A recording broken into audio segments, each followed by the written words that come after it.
Call this meeting to order for the fourth Jefferson County Board of Supervisors for March 24th, and would entertain a motion to adjourn. Just continue. I would entertain a motion to approve the minutes of March 10th, March 11th. If there's no additions or deletions. So moved. Second. Discussion. Hearing none, all in favor say aye. Aye. Aye. All right. Schmaltz.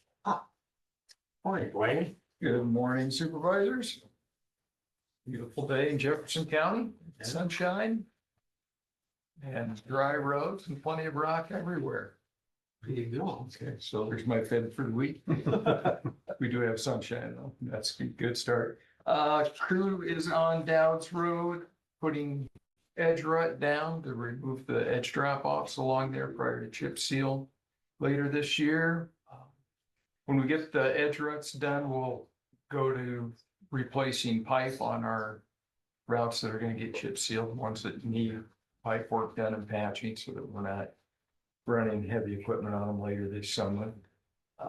We're also, the graders are out prepping for dust control and also getting ready for the contract rock. So if your roads are a mess today, they will be better tomorrow or the next day as they're bringing the edges in, bringing a lot of that material that kind of works its way out during the winter. They're bringing that back up onto the road, but they'll also bring some dirt and grass with it.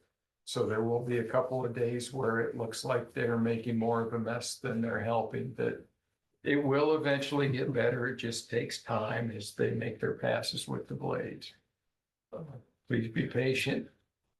We'll get there with it.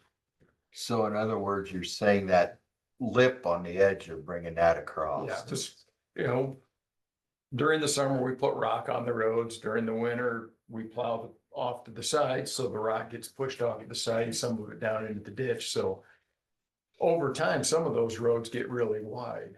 So we try to bring them back in because most of that material that's on the forest slope is a large percentage of rock, and then it also has some dirt and also vegetation because weeds grow in anything. We bring them up, get them out on the road to dry out, and then we can lose them over time. So, but in the process, it makes a mess. It makes it look like we don't know what we're doing. We do, it's just that's to be done. And then we are also working on contract rock up in the Packwood Pekin area. Be working on that all this week, and then not exactly sure which direction they're going, if they're gonna go east towards Pleasant Plain or south or towards Batavia after that. Bridge, we've got the pier caps poured. So after they'll have maturity age on the concrete by the middle of this week so that they can start setting the forms for the deck work. So they're making really, really good progress. And we'll start counting working days on them next week on the 1st. So everything they've done since November 15th through basically this week is what they call free winter work. So DOT allows that so that when they have days that are fit to work, they can work, and it helps move the project along. So otherwise they wouldn't have any incentive to start until April 1st. All through next summer getting it done. So this accelerates the construction process. And I will be gone Thursday this week until Wednesday next week. But Thomas and Melissa should be able to handle anything that comes up, and I'll have my phone with me if there's an emergency. They can always get a hold of me. You guys can get a hold of me. But I don't imagine there's much that can come up that Jess and Thomas and Melissa can't figure out with the phone call.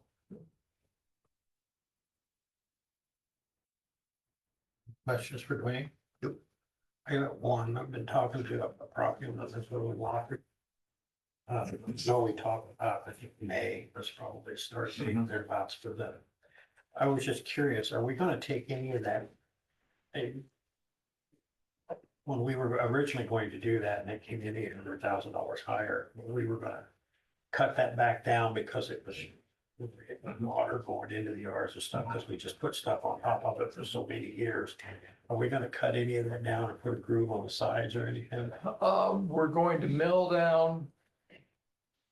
Okay, so right now, that's the old 1930s concrete underneath the asphalt, so there's a 6-inch concrete pavement, and then it's got a 3 or 4 inch curb. So we'll take, and then it has a 3-inch asphalt overlay kind of fill in that center, so we'll mill off the curb and the asphalt overlay and get down to that original concrete. And then we'll put 3 inches of rock back on top of that to develop a uniform road surface that we can chip seal on. So we'll be back to where we were, but we've done most of the grade work outside the curb that we can do. Before, the previous plans were to stick a subdrain all along, Right. and that's what really blew that budget clear out of the water, was that subdrain was just terribly expensive, and I think just because of the small, I mean, a mile doesn't seem like a small quantity, but for subdrain contractors, it is. And that was why we were going to try and get the water off the edge of the road. So now we're getting it to the edge of the road and off, and the profile will drain it to the low points where the intakes are. So it'll be better than it is. It's not going to be as nice as I wanted it to be, but budgets being what they are, it's as nice as we can afford. Yep, I get it. Anything else for Dwayne? Discuss and consider filling vacant position as secondary roads. I put this on. We had a member of the roads department seek employment elsewhere and has moved on. And so the question for the board is whether or not we've talked about the not wanting to lay people off or letting people go, but that if there was, I hate to use the word opportunities, but if a situation arose that through attrition or whatever, we would discuss whether or not we want to fill the position. And I think at this point in time, for me, I think this, we need to have that discussion. It's about 90,000 with benefits, roughly about 90,000 a year. And so I'm throwing it out there to discuss and consider what we want to do moving forward. We can always revisit it at some later date if we decide that it's not something we want to do right now as far as filling the position, but we can always come back and look at it, but at this point in time, I think it's something that we should take or give some strong consideration to moving forward without filling the position until we see how financially things work out and what we're what's what I'm looking for.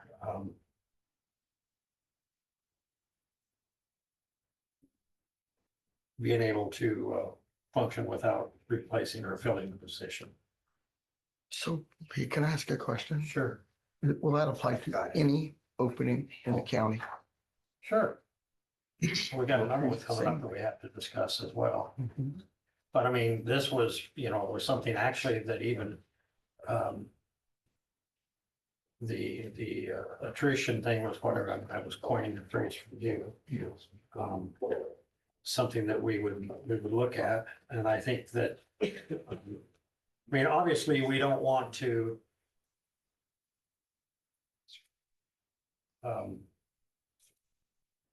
there's certain areas that I think have more, don't misunderstand how this sounds, Dwayne, but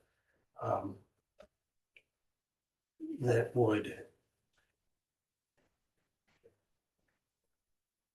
potentially would require a lot more, I don't want to say a lot more consideration, looking at it differently. If we were talking about law enforcement or the ambulance or something of that nature. Because, for example, now we've had an employee that left, a full-time employee that left the ambulance. And so if we don't replace that, then we're obviously going to have days where we don't have both rigs running, which is a life and death situation. And so those are things that I think we're not necessarily comparing apples to apples. That's what I'm saying. But anyway, Well, with the budget we got and stuff, I kind of in favor of not replacing right now, but visit down the road if it's necessary. So I don't want to see anybody laid off either because of budget constraints, but this is an opportunity to deal with it at this time. And on down the road, we'll see where things go. Well, So which plow route are you gonna eliminate? You've got them there in front of you. I don't think we need to eliminate a plow route. Sorry. Okay, so who's gonna do it? well, was this individual currently on the plow? Yeah, everybody's on a plow except Jess and the mechanic. Jess is our floater in case somebody. Oh, I has see. What emergency. we're not talking, I'm sorry, not talking maintainer. No, Right, okay, Plow. sorry. Maybe Jess can get on a plow then. and then if there's an emergency and he's halfway across the county, well, that's Somebody else could fill in or something. I think we need to remember that, was it 2 years ago, Wes Davis quit? You did not replace him. no. And thank you for that. We cut that was without request. That was just something that we threw out there. But right now we're running about as thin as we can. We can get by, but Well, I think we need to try to get by. I don't want to have to lay anybody off. I don't know what we're gonna do another year. So, I know it's not what you want, Dwayne, but well, you guys, you're looking to cut out of a department that you barely fund. Only 20% of our fund comes from the county. But all of the wages and benefits are a direct cost. They're a direct cost, but you're only funding 20% of that cost. So you're only getting a 20% benefit on that. Based on our budget, we've got roughly a $5 million budget. You give us $1 million of that. So you're cutting in a department that you're still going to give us the same amount of money, or you're gonna cut the $90,000 out of our budget, so we're only gonna get $900,000.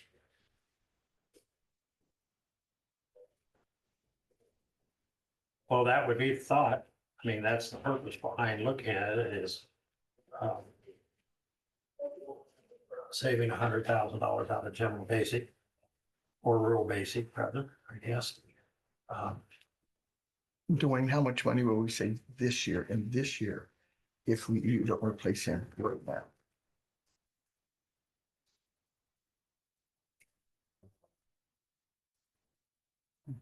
Yeah, last 3 months. Yeah.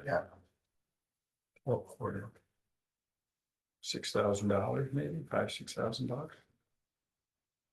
Lee, I'm thinking, I can see everybody's side here, but I think that we're coming up on vacation times. Do most of you guys take vacation in the summer, or they take it later on? Yeah, we try to encourage them to take their vacations during the summer so that during snow season, because that's really our crunch time, because when the snow flies, we have to have the full staff.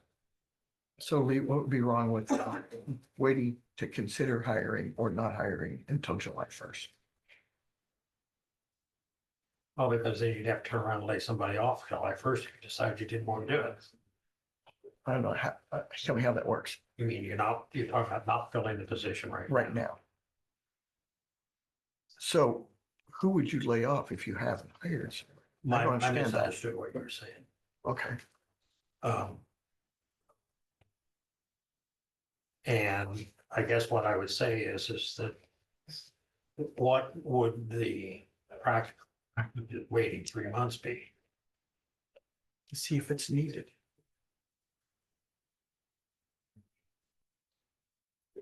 Just gives a little time.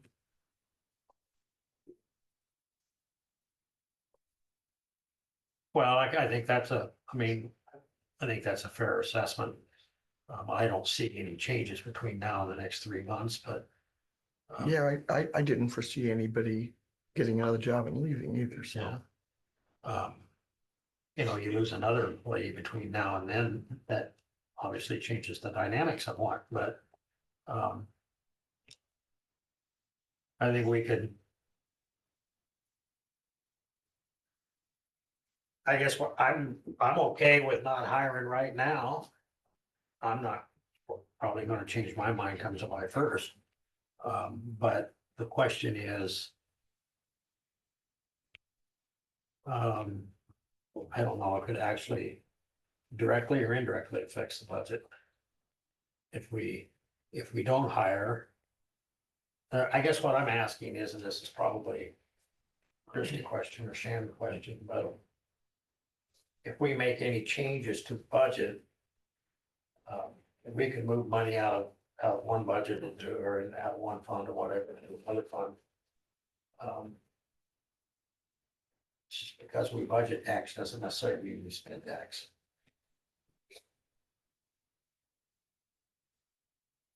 Yes. Okay. So essentially, are you saying we'd be saving money if we didn't do it, or if we did do it? No, I was just looking at terms of starting a new budget in the fiscal year, whether or not we had all our. Facts and figures in a row, but the reality of it is that. We don't necessarily spend. We're not required to spend what we appropriate, Right, right. so. I agree with Joe. I think that we can see how we get along, and your. Idea of waiting till July 1st, we're not filling the position. As it stands right at the moment, and we can revisit it on July 1st, or prior to. Say the week of the 16th and the week of the 23rd. Of June. Prior to the end of the year. I don't anticipate seeing. Any difference in my estimation, but. I'm willing to. Not hire for right now and then look at it again the end of June. And see how we feel about it. Well, I've heard all three of us have kind of talked about this, and so I move that at this time, we do not fill a position and possibly revisit it in the future. Is that good enough, Abby? They keep repeating that. I look at this time of not filling the position and possibly revisiting it in the future. I agree. Did you hear? What'd you just say? You missed a T and you didn't dial it on. I'll let that slide. Do we have a second? I second. Any just further discussion?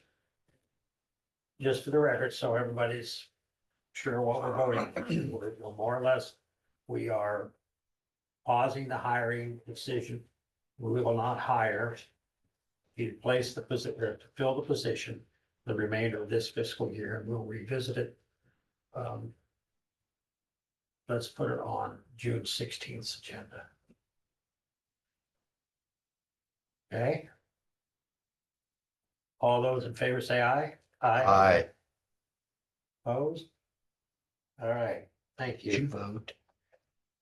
Are you listening? I didn't hear you. Do we need to do roll call vote? Stop it, I'll start coughing. So the second there, the discuss and consider employee compensation, that is kind of taking care of itself. So there's no need to visit that. So we'll move on to Meet with the ambulance director. All right, good morning. Thank you, Dwayne. So it was already kind of touched on, our front door, the ambulance garage is jacked up right now. Promar is coming today. Take a look at it. The front latch on the front door isn't opening or closing like it's supposed to. So that's been kind of a pain. But yeah, Have something to do with the security system we put in, or? yeah, Okay. yeah. Yeah, so they're gonna be here today to take a look at that, hopefully this afternoon. Is that a warrant, do you think? Should be, yeah. Been in discussions with the hospital regarding payments for transfers, to see if we can figure out anything as far as, getting some compensation for trips we take that don't get paid. So I'm still talking with them, trying to improve our relationship and just make a better plan for everybody moving forward on that. Next week I'll put in a resolution for one of our part-time medics to move to full-time. Somebody kind of came in out of, well, unexpectedly and wanted a full-time position. So the person we thought was gonna take it isn't, and someone else is gonna come in and pick up more hours. So I'll know more about that tomorrow. When he's here, I'll talk to him again, but This is to replace the medic we lost. yes, yeah, well, partially. Yeah. So there will be some discussion on that next week. As far as the training program goes, we did send the application to the state finally. Got all the paperwork in order for that.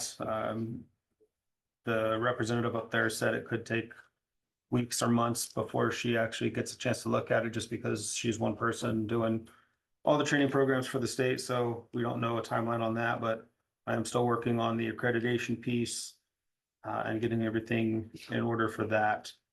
So, So now they like, this young lady that you're talking to or somebody, do they come down every so often and say, hey, are you standing in the corner, right? yes. Yeah. Yeah. So our person is Jacob Dodds, Right. that for the ambulance service. The training program piece is gonna be somebody different. So, and again, she does all the training programs for the state, so she's up to her eyeballs in Right. other sites. So, I don't know how long that'll take. Hopefully soon. I'm trying to prod that a little bit and get that going, but we'll see how it goes. So that's all I got. Anything for Josh? I'm excited about getting that. And I know you've been working very, very hard on it. You're getting that training program going. I think that that'll Yeah, pay dividends, not, not going fast enough. well, not necessarily monetarily speaking, but the benefits for Southeast Iowa. Oh, for sure. But Absolutely. more specifically to us, where we have an opportunity to use personnel and, Right. anyway, Yep. That did bring up a question. Mhm. You sent out one advisory board? Yes. Are you wanting people that's in the medical field on that? Anybody. Okay, Yep. that's what I was wondering. So, part of the requirement is to have somebody specifically not medical. So yeah, anybody who wants to be part of that can absolutely be a part of that. Yeah. You qualify.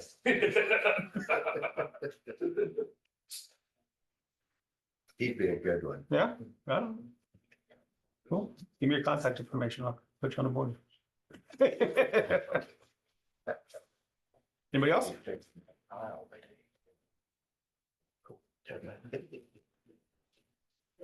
Thanks, Josh.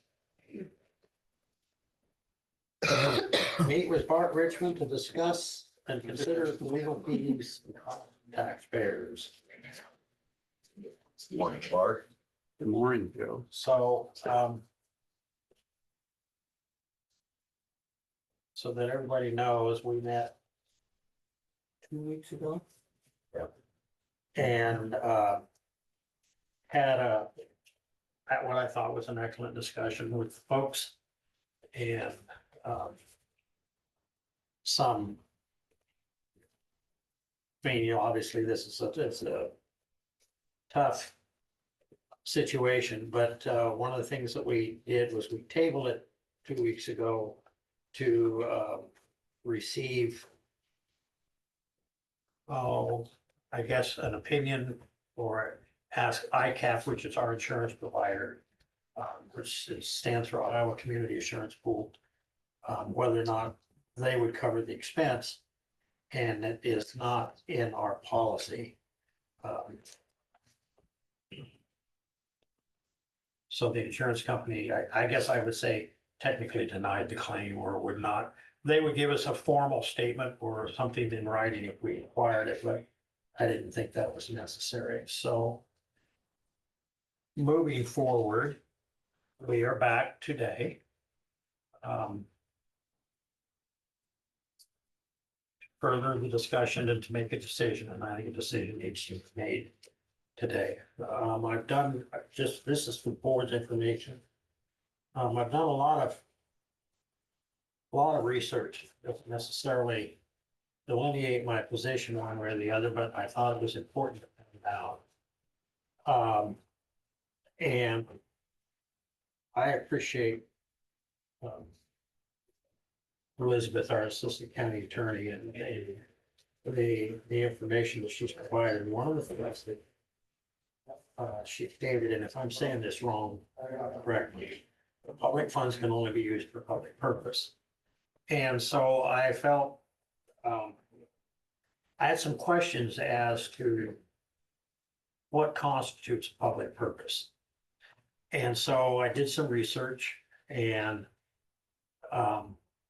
this is information that I got from the Supreme Court, because this is in Article 3 of the state constitution. And the Supreme Court said, and I'm quoting, "It will not find absence of public purpose except where such absence is so clear as to be perceptible by every mind at first blush." And that's a pretty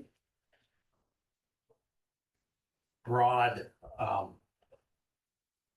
door to walk through in terms of whether it's public purpose or not. It says the burdens of showing beyond a reasonable doubt a violation of the constitutional prohibition and of negating every conceivable basis supporting the governmental outlay apparently rest upon those persons alleging an unconstitutional outlay. And it said public purpose should not be construed narrowly, that it must have sufficient flexibility to meet the challenges of increasingly complex social, economic, and technological conditions. So I'm not an attorney, I'm just speaking from a layman's point of view. I do believe in reading that we have some flexibility regarding how we define it as a public purpose. Or if we define it as a public purpose. That being said, just so you have that information, I would also add that if public funds were expended, or could be, or can be, or were be expended to remove the ability of the office of the sheriff and the sheriff, or the sheriff and the sheriff, to perform all of the duties and responsibilities of the office. Ergo, it would seem that you could use public funds to restore the ability of the sheriff to perform all the duties and responsibilities of the office. I don't think that they are mutually exclusive of each other in those terms. That being said, my position has not changed. I believe that this is sad indeed that we're here. And I do believe it needs to end. And certainly doesn't need to be pursued. Now, that's my opinion. There we are. I've given you information that I've researched. So let's have a discussion and make a decision. You want to go first or me? You can go first. All right. Better put my glasses on. I wrote stuff down so I remember it. It is unfortunate that this situation has arisen between two elected county officials. On Monday, March 3rd, at our weekly public meeting, there was discussion about Sheriff Richmond's attorney fees. During the discussion, I asked Assistant County Attorney for the hours and dollar amounts spent pursuing this legal matter. Assistant County Attorney indicated to me that she would get the information. That afternoon, I was contacted by County Attorney Molding to set up a meeting in his office. I arrived and discussion began. I voiced my opinion that all three county supervisors should be present to receive the same information. County Attorney Molding indicated he was going to meet with each one of us independently. I was presented with documents of court proceedings. At this meeting, I again asked for hours and money spent on this. I was informed that this was done after hours and on weekends and did not involve office staff. Since then, I have found out that the county attorney's office staff was involved in court proceedings. During the meeting, County Attorney Molding informed me that we cannot pay Sheriff Richmond's legal fees with taxpayer money.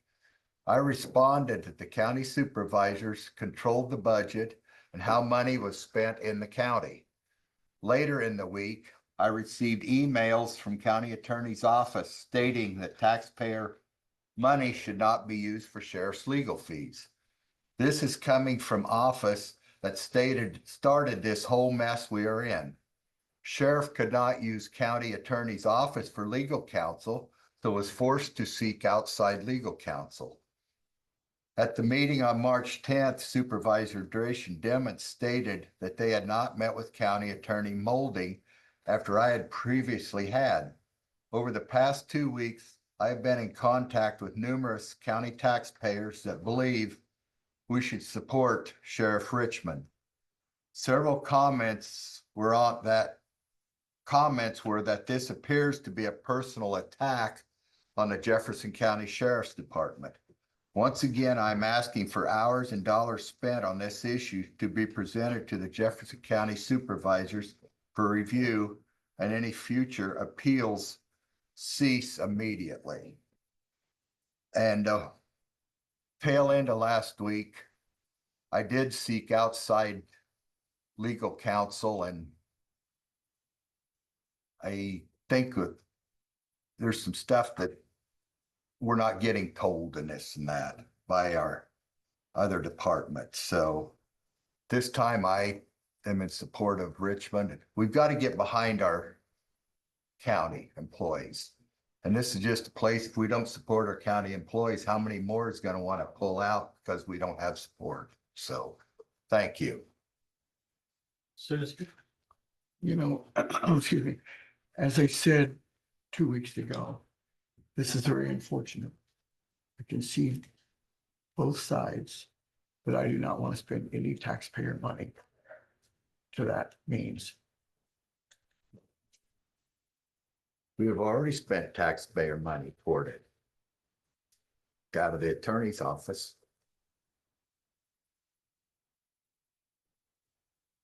I think that whichever way it goes, it's a lose-lose situation. And Bart, I don't mean that disrespectful to you. I'm just talking about the unfortunate set of circumstances that have placed this in front of us. So we can continue to talk about it if you want to, but I don't think that there's any point to it. I don't think you're gonna bring up anything new that we're not already aware of. I guess the question would be, if we do this, is determining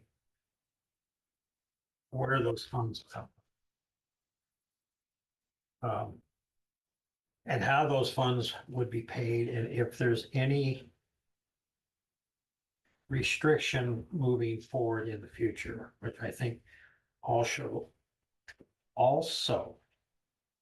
should be determined if the board decides to reimburse those funds.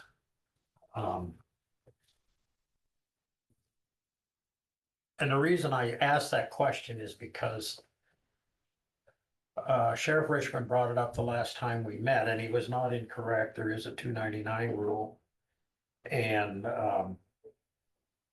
However, this would be a reimbursement for expenses, so I think there might be some leeway in that regard. The other question would be whether or not we would receive or request, if we went in this direction, an invoice and a claims be submitted, and an invoice, and it would be paid directly to an attorney rather than to Sheriff Richmond. Of which then the attorney could reimburse Sheriff Richmond. So those are discussions that we have to have once we make a decision.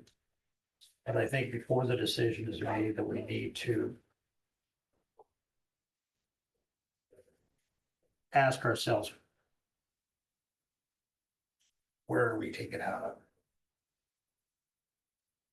And I think I mean, because, and I'll just be hypothetically speaking here, so, well, if I take it out of Christie's budget, do I take it out of the ending fund balance? Do I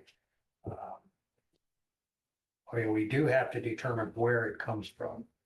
We take money and have an expenditure. It's I do think it's incumbent to understand that somebody else may end up coming up on the short end of the stick. So I'm asking if you are in favor of moving forward,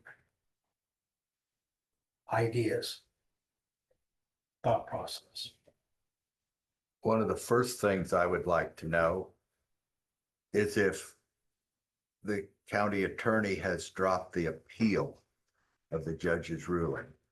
Are you aware of anything? I'm not aware. I know.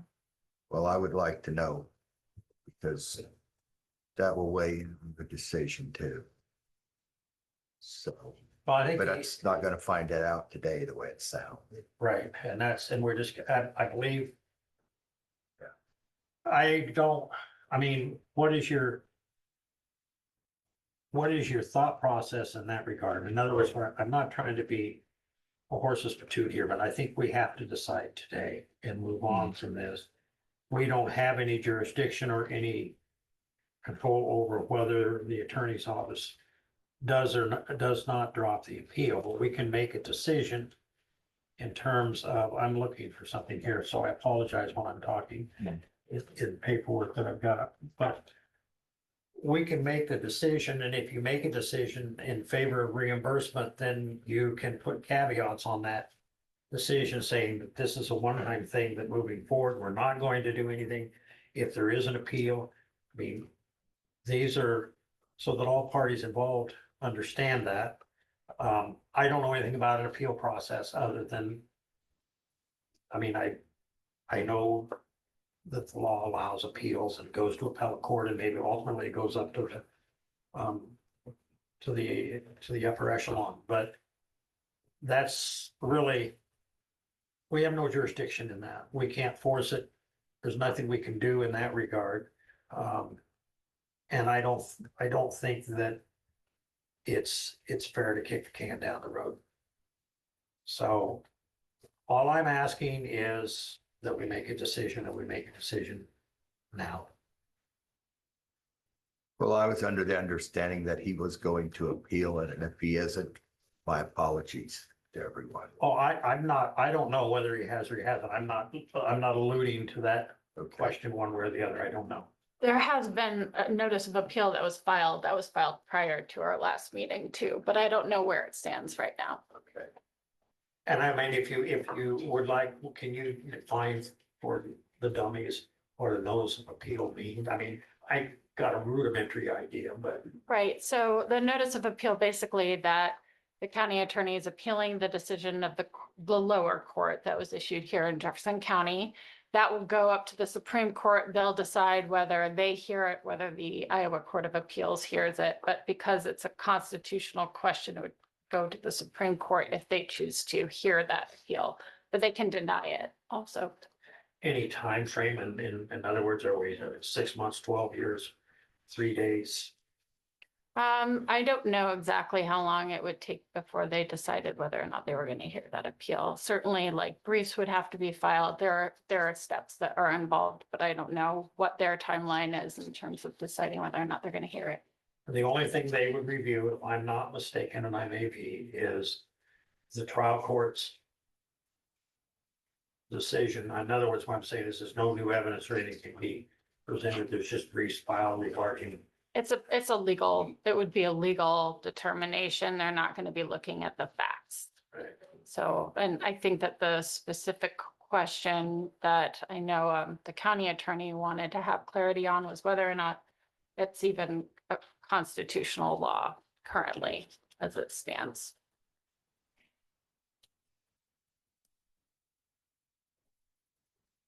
Well, I've been out around in the public the last 2 weeks. I've getting a lot of positive response the way I feel about it. People thinks that we should help him out on this situation. It's very unfortunate that it even happened. So, Okay, so I infer from your your comments, the direction that you would like for it to go. So again, I go back to the question about, is this moving forward? We won't revisit this issue again. And what I'm asking is that this is, will make, if you want to do this, your motion would be what in terms of to, any future contribution?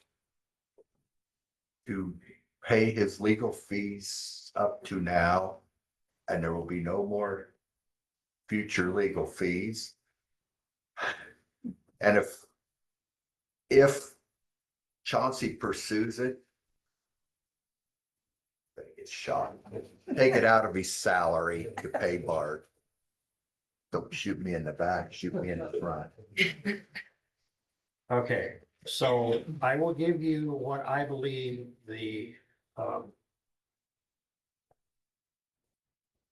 what I believe the public purpose would be. The public purpose would be, and probably should be included in your motion, is to restore the ability of the office of the sheriff That's correct. and the sheriff to perform all the duties and responsibilities of the office. I'm not gonna go That's fine. fast. I'm just saying, for to provide and perform all the responsibilities and duties of the office for the benefit of the residents of Jefferson County. You put it into good words. I get it all jumbled up. Can I ask a question? Has Bart officially been removed from the Brady Giglio list that he should have been removed from several weeks ago? That's And I'm so sorry, I do not know the answer to that question. I would guess, and mind you, this is strictly a guess. But it would be an observation on my part, in as much as there was a notice of appeal filed. Poor choice of words here, please forgive me, but it would be like a stay of execution. In other words, a temporary injunction. That would be my pending the outcome of the appeal. Technically, it's not over as of now, Right. but I will say, just for clarity's sake, and I know that it was discussed at our previous meeting, but I guess Brady Giglio list in that there was information disseminated by the county attorney to other law enforcement offices within the state about, placing Sheriff Richmond on the list and the reasons for doing so, but it's not like there isn't a list online or in our office, But did you send, once he was deemed to be, that he shouldn't be on the list, did you immediately send out a note to all the people you sent the first note to? I didn't that said send that it. the judge ruled that he is no longer on the list? I did not send it, so I don't know if the county attorney sent anything out. So can I say something? Yeah. Okay. So Joe, I hear you as a citizen, okay? And you say you talk to people in the community. Of course, I'm part of that community, okay? And of course, I pay taxpayer dollars too. So, of course, I disagree with this. But if you have a list of all these people that you talk to, it should be presented as well. And I of did course, not get a keep a petition list. that. I just been out in the public talking to people. And I've heard nothing negative. Everybody thinks we should use taxpayer dollars to support Bart. It's unfortunate it happened. If it had been anybody else, he would have used the county attorney's office for legal. And we couldn't do that in this case. All I see is taxpayers' dollars. It increases all the time, every year, I know okay? it does. Every year. And eventually, it's gonna have to cap off with people moving out of the county. And this is one of the reasons why. Right here. Unfortunately, it happened, but why should the community, the taxpayers, have to be the ones that's going to be, of course, penalized for it? Why should he personally have to do it himself? I paid a lot of lawyers over my time. You know what? Nobody else paid them, you know? This is defending his office, though. I his understand that. character. And it's public. But again, my dollars, my taxpayer dollars, I take that into every year is gonna go consideration. up. And of course, like Lee said, you're gonna take it out of hers, you're gonna take it out of, you know, you're gonna take it out of the police department, where are you gonna take it? You're not gonna take it out of theirs, you're gonna penalize I'm gonna somebody use else. in town. taxpayer dollars, my intentions. Then we're gonna be the one penalized. Yes, Okay, I'm okay with that, by the way. I am one of the people that's perfectly okay with that. I think it's the right thing to do. I think we're paying taxpayers dollars already to have Chauncey do this yeah, tomorrow. we did. So we've already I am paid one of it. those taxpayers. We've already paid it. yeah. We are those taxpayers, everybody in here. Except for your county engineer. I think that's why this room is full of people today in And support. And online. Yeah, there's a lot of people online today, so thank you for your Can I say opinion. something? Yeah, I see this as it's not an individual. Bart, as sheriff, was attacked and put on this list. Now, if county attorney did it to me, and I wanna do something, then I will do it. I have to pay for the attorney, but what's happened is, he's been put on the list, and therefore, it's kind of like, I've worked in medical. There's a list, an unspoken list of people that walk in the ER and want drugs. It's unspoken, okay? It's not an actual list, but there's a little book that goes there. And it's the same thing here. He's a public servant. He was attacked. Yes, it is taxpayers' money. But county attorneys had 2 weeks to present to you how much they spent on it. This bullshit, excuse my language, of saying they've done it all on their personal time is a crock of shit. Okay, plain and simple. Cause I've never yet seen a court open during off hours. Ever. So to do an appeal, you gotta do it. It's just like I've had experience with attorneys. Every time I call in, they're always in court. They're always with the client, always. And I just called them out the one day and said, well, it's kind of hard to be in court to the secretary when it's a holiday. So you see what I'm getting at? We've already spent taxpayer money. Now, if a county attorney wants to come in, That the county attorney. how much money we spent on this, that's fine. But he hasn't done that. And he's had ample time. And you're exactly right. Anytime there's appeal, his name's still on the list. Because the case is not closed until it makes it to wherever it has to make it to. Okay, So so just one thing we'll break up for a minute. I don't want to pick up the past, but if we go to the 1990s, there was a frivolous lawsuit against, I'm muted. Oh, no. and it was against one of the county supervisors here in Jefferson County. And the county Jefferson County government came to his defense and covered all of the funds. I hope it was, I'm not saying that this one will challenge whatever, it was frivolous, but it was totally frivolous then, and they were completely exonerated, and they paid everything. I'll go into detail, I don't want to dig up here, but I'll go into details for this one. No, and I understand what you're saying. The circumstance there would be that the supervisor of the county had a duty to defend. Because the supervisor was the defendant. In this particular instance, the sheriff was the plaintiff. He's the one that filed, albeit to restore his ability to perform his duties and responsibilities of the office. I don't dispute any of that. But just for the sake of clarification. Well, this guy's in fact, if he defended himself, in defense of it, he had Right. heard expenses. Okay, Still out there. I don't know if you want a response. We discussed this at our previous meeting because our county treasurer was sued and he was named in a lawsuit as the defendant, and in his official capacity, the county was sued. The county had a duty to defend him as the defendant. Again, Sheriff Richmond is the plaintiff instead of the defendant. But he's only a plaintiff because of the action of the county attorney. You gotta remember that. Well, There's a big difference. Huge difference. Huge difference. He's only because the county attorney chose to put him on the list. Everybody in this room, and if you don't, everybody in this room knows that it is a personal vendetta. It has nothing to do with anything else.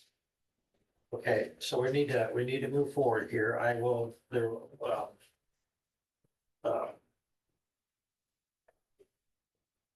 technically, the stay is probably the wrong term.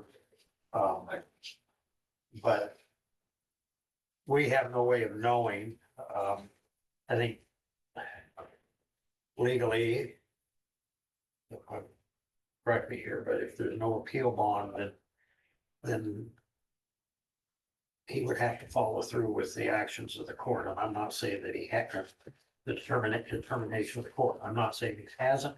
I don't have the answer to that, but it's not pertinent to what we're discussing here today. It may be something that we all feel needs to be done, but that doesn't, we need to redirect our focus back on the question, on the item that's on the agenda. Say one more thing. I do feel it's a hindrance if you cap it, that it's not going to stop the county attorney. That if you leave it open, then he may take it into account and withdraw his appeal. But if you cap it and he knows he's not gonna have to face this again, I think you leave that open for Bart to be a victim. Lee, why is nobody addressing the elephant in the room? If it goes to the Supreme Court and the judgment stays the same, why would it not come out of the county attorney's budget and no one else's? Well, I think that at this point in time, that's an excellent question, but I'm going back to the specific question at hand, which is whether to reimburse the current legal fees.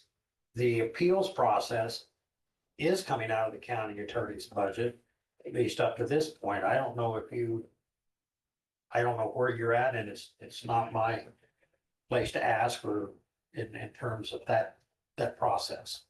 We're just specifically addressing the question that Bart brought before us 2 weeks ago, which was the $40,000. So, are you making a motion to reimburse the expended attorney fees in the amount of $40,000? Is that right? Slightly higher than that, Well, give me a number. $40,932. Okay. Do that exactly, Jess.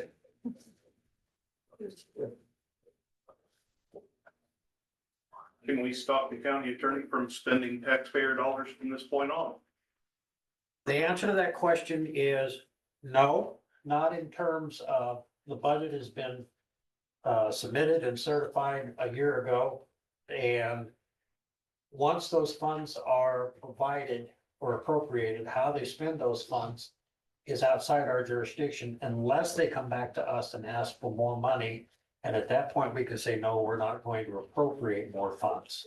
As an elected official, any elected official, in the case of Bart, for example, the same scenario applies. So, you know, the answer to that is no. However, I would state that since the current budgets are not approved and the money has not been appropriated up to this point, that's a different, that question would still be open to the board to make a decision as far as how much money they would appropriate to each department going into the next fiscal year. But for this current fiscal year that we're in, the remaining 3 months of it is, no, we have no jurisdiction over what he does. As long as he doesn't exceed the amount that was appropriated, he needs more money.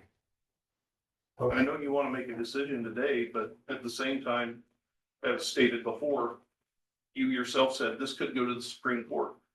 His deal isn't over yet.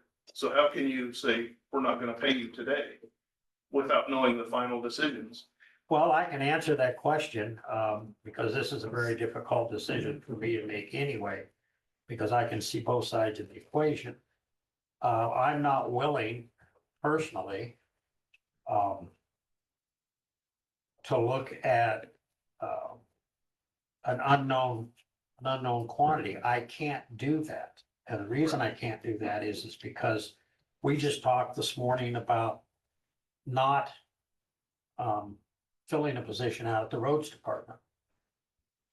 This could potentially, and I don't have any numbers, so don't misunderstand. I'm just giving examples. But what if it goes to 100,000? Where am I supposed to get it? Out of your budget? Okay, does that cost a deputy his job or her job? These are questions that, you know, those are not hypotheticals. If we were to have to find $100,000 somewhere, that is a difficult search to have. And so when I'm talking about specifically the request that he made 2 weeks ago, which is what's on the agenda, and that's what we're here to address. Again, not trying to be obstinate or horses pursuit, but you specifically asked a question which is on the agenda. I can't look at the abstract because at that point in time, you know, I don't know, you and I have had that discussion. Actually, where would it end up? And, you know, at this point, we don't know. And evidently,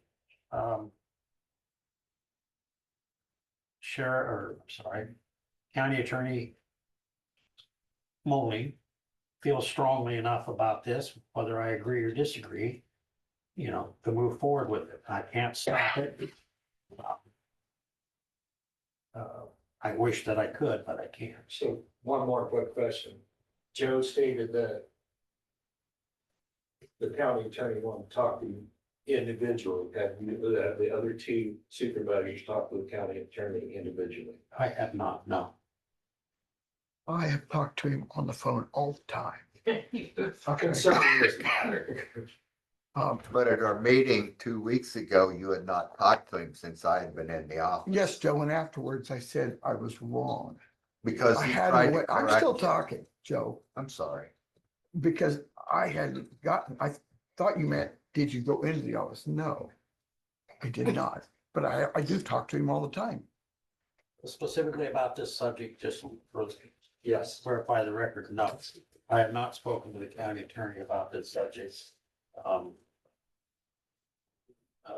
On another matter via email, we communicated, but not about this subject. Okay, let's get back to answering the question. It's time. Are you making a motion? I will make the motion that we reimburse Bart for the legal fees of $40,932 when he presents invoices. So we have a record of that. I would like to amend your motion if I could to take it out of funds in the beginning of the next fiscal year. I'll second that then. You understand where I'm going with that, Bart? Okay, because we are, we have less flexibility in the remainder of this fiscal year. We don't have a lot of flexibility going into the next fiscal year, but we have a little bit more. We can have some conversations. Specifically to determine where it comes out of. So we have a motion on the table.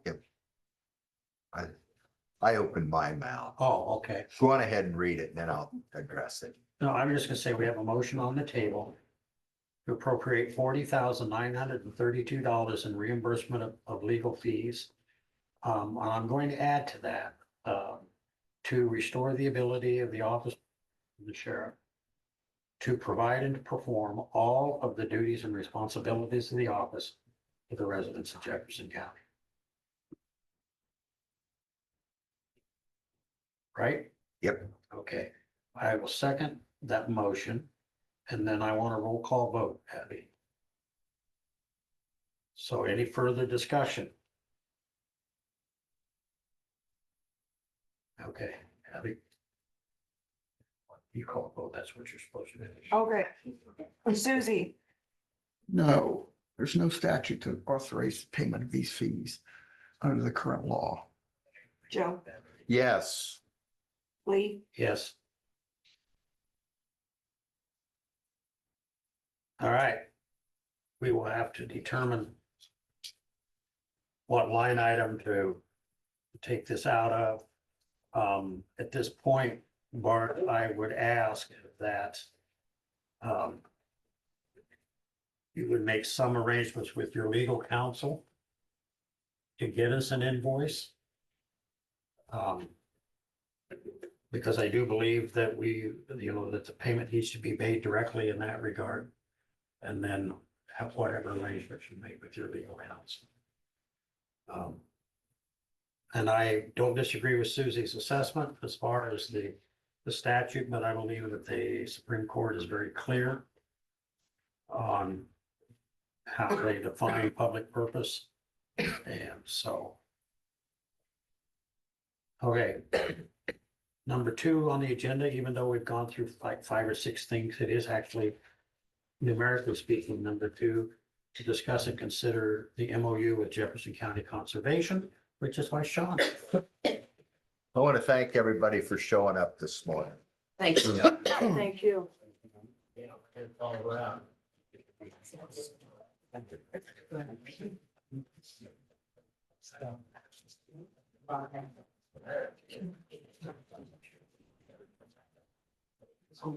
Okay. In your packet, you have a memo of understanding between the Jefferson County Board of Supervisors and Jefferson County Conservation. This is in regards to the Masden barns that we as a board have discussed with Sean Morrissey, our Conservation Director, and Elizabeth reviewed all this for us. It's an effort to put the barns under the jurisdiction of county conservation, which also then gives conservation boards direct control and management under Chapter 350 of the Iowa Code. And the purpose for doing this was to retain as much control of the operation and preservation of the barns. So does the board have any questions regarding the MOU? This is so that the public knows the governance board, not the governance board, but the committee, what do they call it, Susie? Is it the preservation committee? Is that what they call it? Preservation committee will still be in charge of maintenance, upkeep and funding issues and the county will still continue at this point in time. That may change in the future to provide some funds for the barns. I did, by the way, give, and thanks to Dwayne, he forwarded me some information regarding some grant opportunities, which he thought maybe for transportation county, 1015 it wouldn't work for that, but it, historical preservation and stuff was on there, so I did send it to Tony Webb. So they may be able to, he was going to look into it. So I believe that this is the best option that the Board of Supervisors have regarding county conservation or Mazda Barns, because the city is going to annex it in, and so we wanted, I don't want to say protection from the city, because that's not it. We just wanted to retain control and jurisdiction over the barn. And not necessarily be subject to zoning laws and regulations and whatnot. Just a note that we will also have to have a resolution transferring the property. That's something that we can do in the future, and the MOU, I think, references that resolution. It's, so basically, the transfer is not going to be complete until there's a resolution. Would you be? I've got one drafted. It just didn't get on the agenda. I was gone last week, so I'll have to set it for the future. Well, and my board hopefully will approve this as well on Wednesday evening, so after that would be the time, I think, to actually transfer it. Yeah. We would want your approval beforehand. So any questions? Nope, Sean is comfortable with it. We are too. It's the best option we got. Yeah, I've seen this and I think it's given my board kind of, we're able to put the protections of chapter 350 on and allow it to operate as it has inside city limits. And yeah, and this kind of addresses We have kind of a similar situation. the financial and the who's taking care of it as well. And I think that's all going to remain the same, hopefully for a few years anyway. And this usually, you already have the new campground, but it also would fall under chapter 350. Yeah, we have the similar situation going on with our new campground development that's being annexed into the city. If there's no further discussion, I would make a motion to approve the MOU with Jefferson County Conservation. Second. Any further discussion? Hearing none, all those in favor say aye. Aye. How many copies do we need, Abby?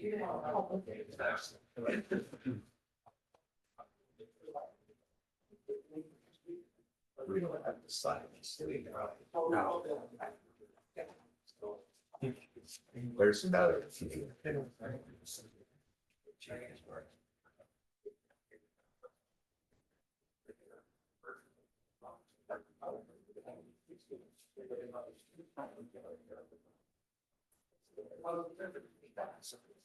All right. Discuss and consider 28E agreement between Pekin Community Schools, Jefferson County for Resource Officer. There it is. No, that's not it. Here it is. That's number 3 with the little yellow tab.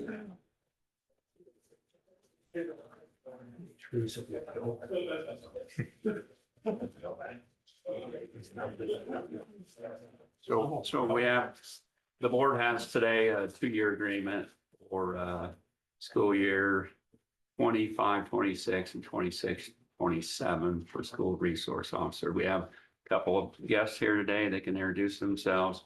Also Deputy Florence on Zoom to be part of this. So we signed the original 2-year agreement, which will expire, I think, by August, end of July. So you have the current one for the next 2 school years. Is it just the same except with the years The only thing that's changed is the dollar amount reflecting her salary and benefits. And then the cap on it increased by 5,000. We were capped at 60. It's currently 65.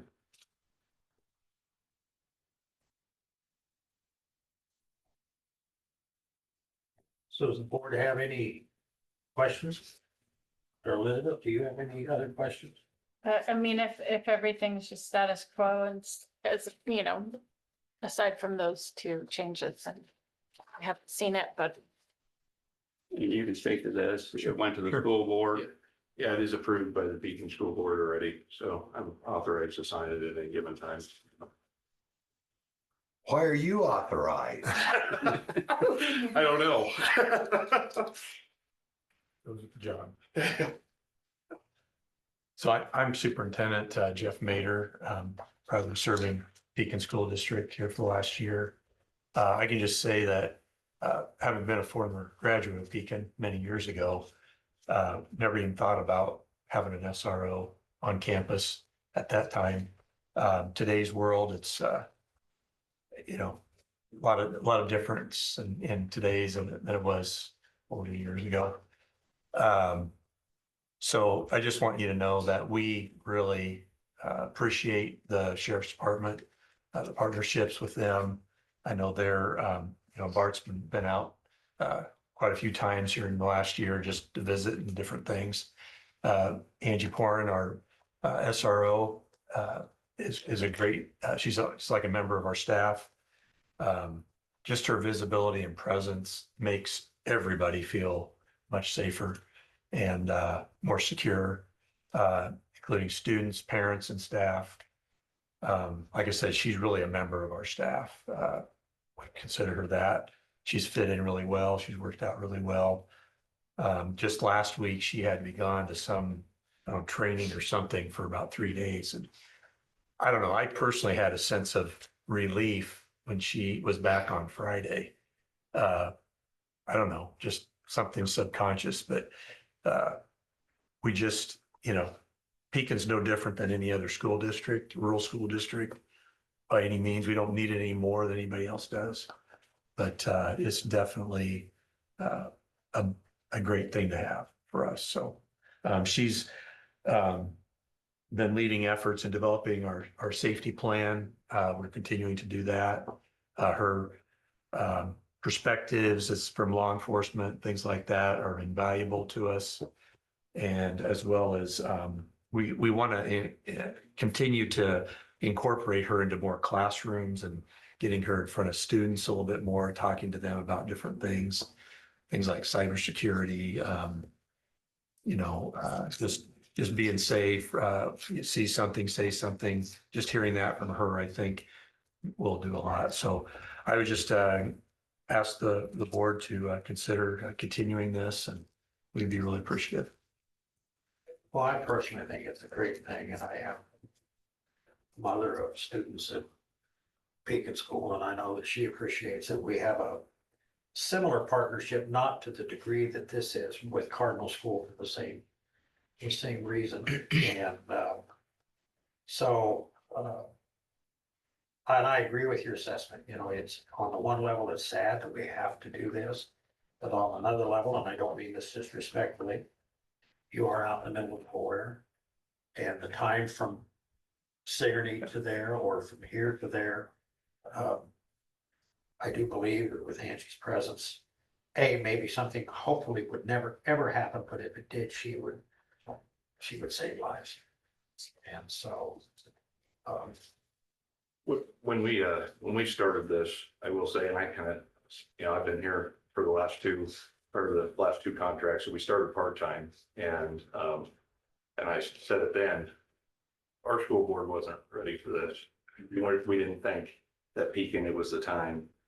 And that has completely shifted since we've had her here. I mean, I think we went from when we had her part-time, we were like, I think we cut that contract short, and we were like, we want her here full-time. And then we got on that role. And when the board approved it, I think Jeff can contest to this, there was no hesitation. Yes, we want her here. And that so that it's really shifted that, hey, just having her here is a sense of security. So, Well, you know, we all used to, every single one of us in this room at one point or another probably said, well, it wouldn't happen here. Well, I'm sure they said that at Perry High School too. And so, it's, as you indicated, it's a sad state of the current affairs, but we have an opportunity here, in my estimation, to protect against that. So I would make a motion to approve the 28E agreement between Pekin Community Schools and Jefferson County, Iowa for the Resource Officers Program. Second. We have a motion, I'm sorry, yeah, we do. We have a motion, a second. Oh, well done. Any further discussion? I just want to say that I see Angie out and around. I always talk to her and ask her about it. Her eyes light up. She is so happy to be up there among them kids, and I think it's a great relationship with her and the kids. Shows that law enforcement is on their side, they're not against them. Thank you for allowing it. Motion and a second.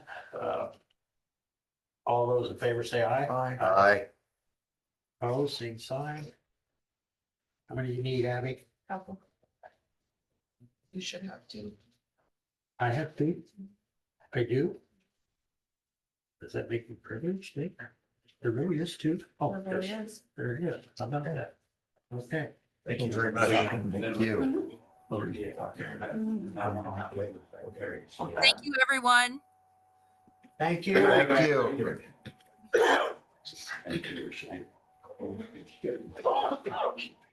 That's the 20-year agreement that was signed with previous. It comes from our Justin. what's that? Do you remember where? Okay, number 4, discuss and consider disposal system carter's license All for done. CWR Concrete LLC. I think this was the one that was on 2 weeks ago, and Abby said they did provide a bond. I've heard nothing from our environmental specialist to the contrary, so I would make a motion to approve. Second. Discussion? Hearing none, all those in favor say aye. Aye. No signature required there. Number 5, discuss and consider EQIP, EQIP grant application to Old Settlers Park. I'm not familiar with what we're doing here, so are you? A little. Okay, perfect. Old Settlers is where Waterworks is. Is the operative word old? You know, the Bonneville cabin. Oh, Remember that? okay. You know, Bell here? I thought maybe it was referring to us, it's Old Settlers. It's settled. Well, just Well, it did. I was 6'4" one time. moving on. And Craig, you're better at this than I am, or Joan. Basically, they want to do an equip grant because it will help. They've got to, would you say, clear the trees and the brush to make it more presentable to you guys now. Yeah. Get up here and plead your case. Thank you, guys. Thanks, JJ. Sure. Do you have this information? Yes. Okay. That's what you got. All right.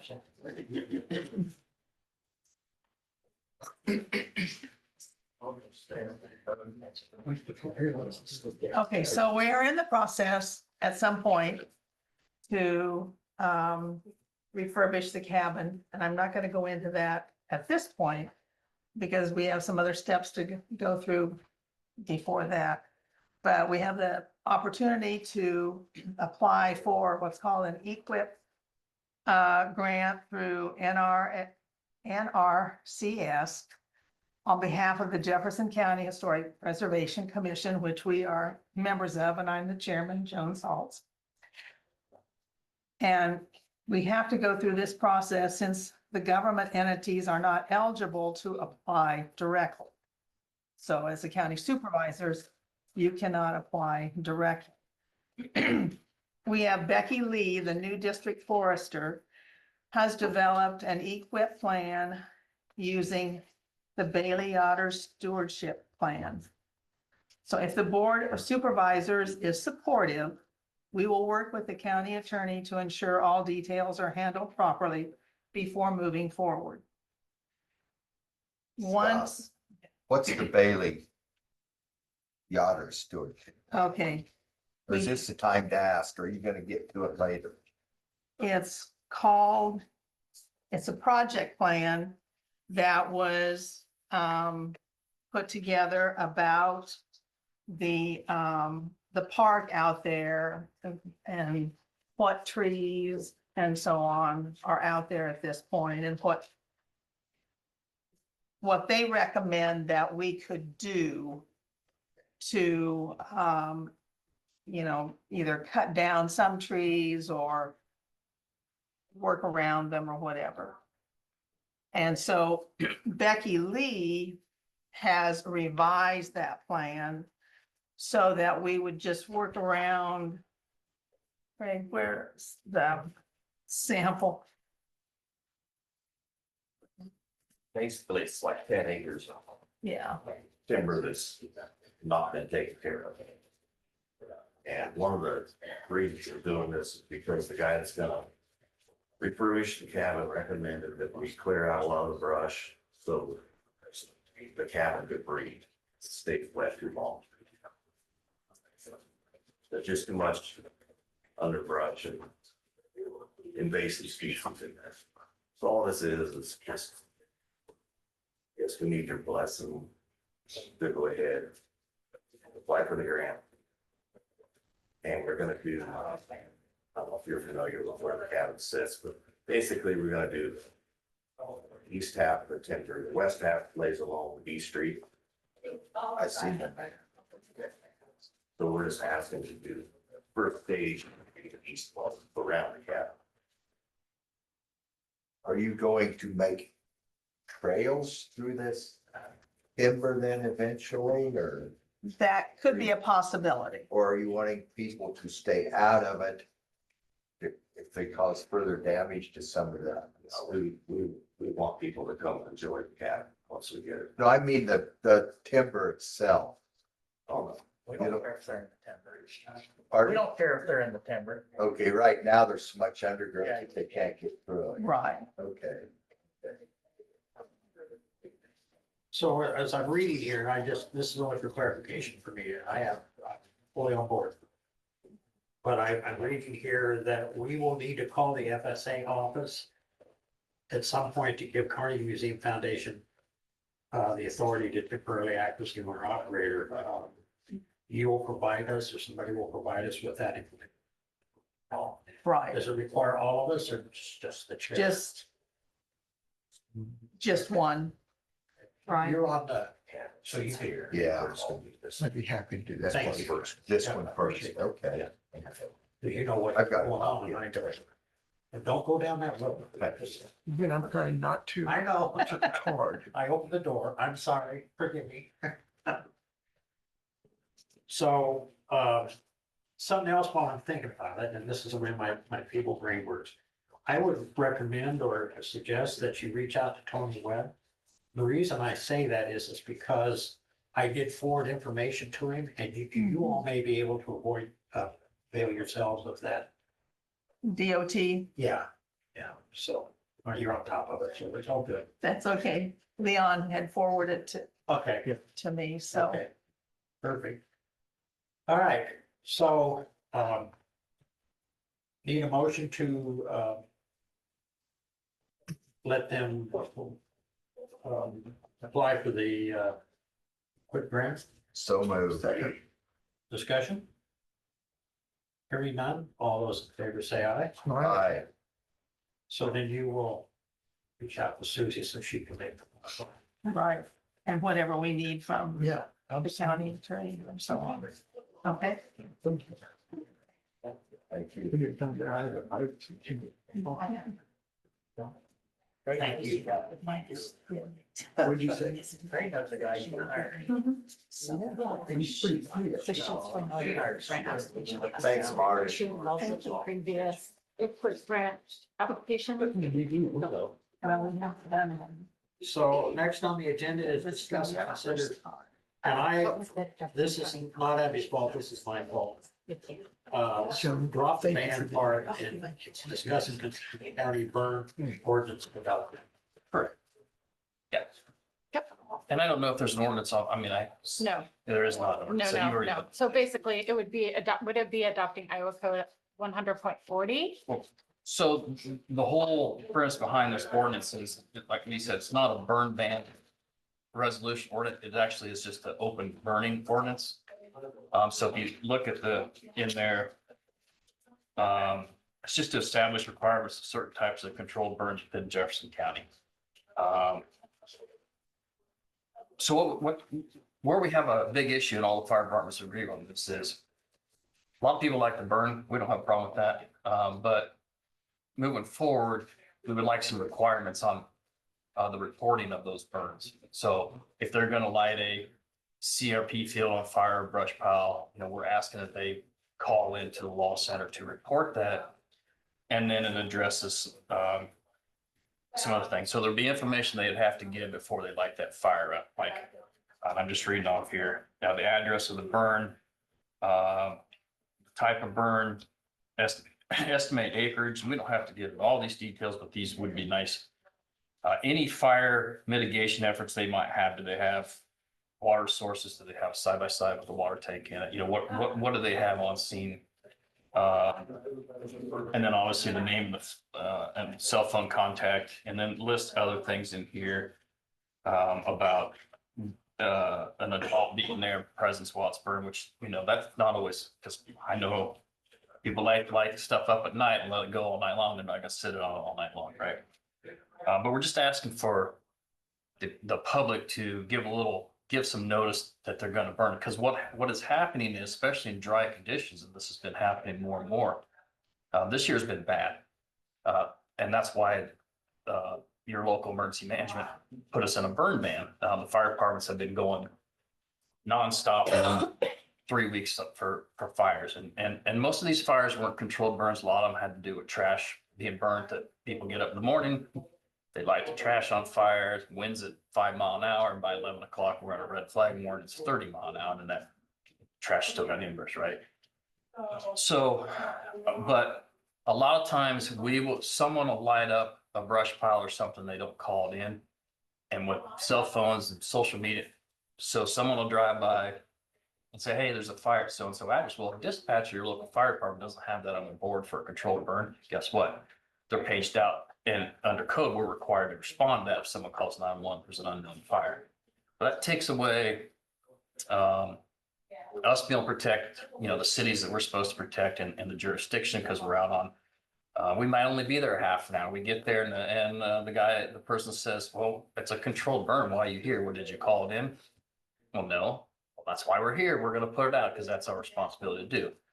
So in the last 3 weeks, this year's been horrible for grass fires. Some of this has happened, but they also got to remember it's a courtesy to the fire departments in the local jurisdiction, because I have 6 guys in my apartment in Fairfield right now that work for the same factory. And luckily our employers let these people leave on all our fire departments. They all have jobs, and their employers have been really good in this county about letting them leave. But at some point, they're going to get tired of that. Especially because that's shut down lines. So we're not asking for anything extreme. Most counties do have an ordinance that you must call in if you're going to burn. We're not asking people to stop burning unless it's in a burn ban. And I'll talk about that a little bit if you'd like to. We're just asking for a courtesy call to say, hey, I'm at 2335 229th Street. I'm going to burn the floor of my timber off, and give the address, say, okay, have at it, and then it's up to that person, if it gets out of control, to call back in and send the fire department.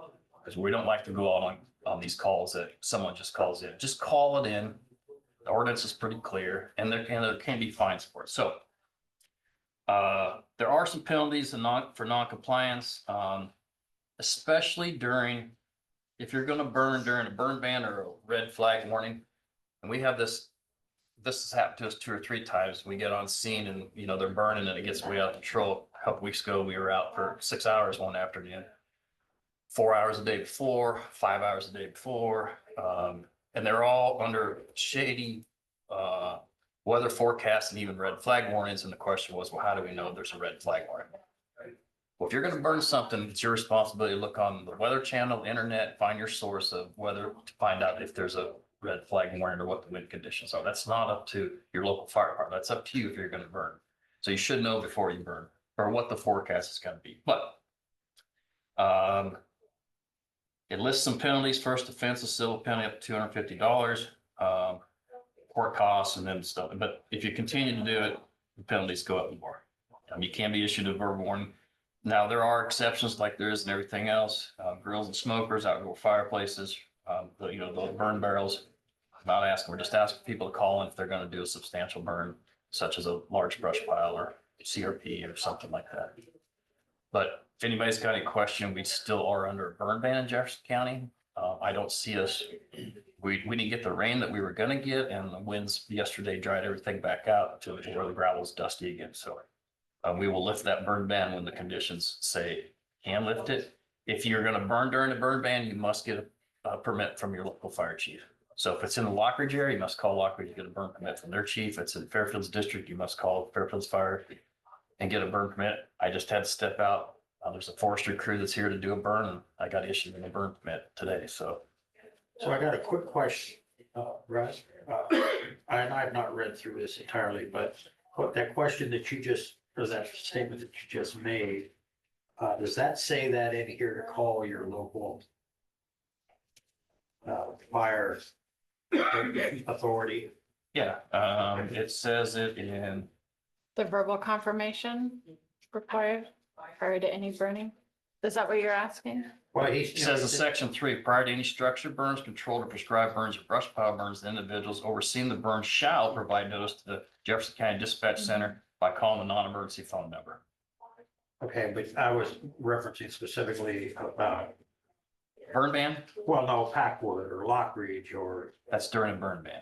Okay. Anybody in the county shall call the dispatch center because all 911 calls come through them. So they've got a place that they put a control burn, and most people do a good job. And I go in there this time of year, is there any, well, not during the burn ban, there any controlled burns, and they'll say, yeah, I got 2 of them out here and out here. So those people did what they're supposed to do, right? So our fire departments and dispatch know if someone calls, if it's not the person in charge of the ban or the burn, they're not paging out the fire department's ordinance department. It has to be the person that's called in that says that we're doing a controlled burn. It must be them that calls in later and says, hey, we're sorry, but this got out of hand. They will page the fire department at that time. If that makes sense. But the action during the contacting of Lockridge or Packwood or whatever. That's during a burn ban. During a burn ban, and that's not going to be in here. Correct. Okay. Well, it says it in here during a burn ban. I think that maybe that might also be worthwhile to just reference that code section to just state, Yeah. because that also allows for like criminal penalties. The Right. simple misdemeanor criminal penalties for somebody who is burning when there is a burn ban in place. Yes, and it does say in section 5, I believe, The general. any city or township fire department may permit all or open burning within their fire district. Yes, number 4 there. But it does also say that you must notify the local fire chief in the jurisdiction. Right. So I can't, as a Fairfield fire chief, cannot give a burn ban or a burn permit for Lockridge's fire district, Packard's district, we don't that's overstepping our thing, during the burn ban, right? So basically this mentions the burn ban, but the overall ordinance is just to give people a heads up that you shall now call in to report that you're gonna burn. I've always called the fire department. I never go through 911. Am I doing it wrong No. then? You are not, because I get all kinds of calls from my neighbors saying, hey, we're gonna burn, can you let law center know or whatever, but if you call the fire department, that's fine, but the correct way to do it is go through dispatch because and then they will let the local fire department know that they're having a burn in their district. And it specifies in here calling the non-emergency phone Yeah, number. don't call So don't call 911. So basically, we cut and paste our name Well, I'm glad Elizabeth's here because I want to make sure that we're She this is said a. something about adding a code section or something. I think it might be worthwhile to just kind of add in adopting that 100.40, even though obviously that's already adopted. I mean, it's already enforceable, I guess I should say. I haven't looked at this yet, but I can double check and then, make changes as necessary, like county names, and then. Where did you get your copy? From him? And then I make copies for you guys. I gave a copy. All right. And I so got the there. copy. Julie's got it in the desk. It's just the Poweshiek County one, and so I can Yes, it's over there. review. No, that's fine. No, no, I read through it. I understand. This is special. Oh, well, thank you. Yeah, It doesn't have your signature. it's got Brad's name up there. Just remember, it's not changing anything. People are gonna burn. We know that that's gonna happen. They have to do that stuff. It's just, we want notification of all burns, so we're not called out to, a lot of times we'll get called out and we'll show up on scene and we'll get chewed out by the landowner because they said, well, this is a controlled burn. And, our SOP say we put it out, and which does not make them happy.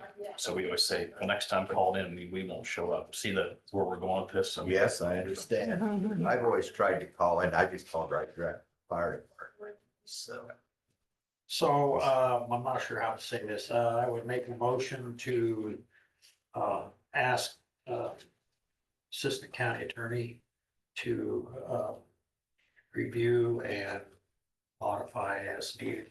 And, the board will set up a public hearing dates for the review of the ordinance.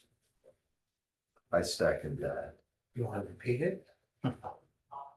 You probably can't word for word, No, but she. but Abby can. Yeah. It's whatever word she got. I'm just glad you guys have her. Yeah, oh my, I just told her that here a little bit ago. Any discussion, further discussion? I think it's a good idea. And I guess I would ask that you guys work together. 'Cause you're the- probably see her tonight. Okay. All those in favor say aye. Aye. Opposed, same sign. Thank you. Thanks. Committee reports. To follow with Brett, Simcoe has not been operating much lately because of the wind. Oh, all bad. I mean, a lot lately, so. Yeah, So what are they doing with the trash? blowing into the neighbor's yard.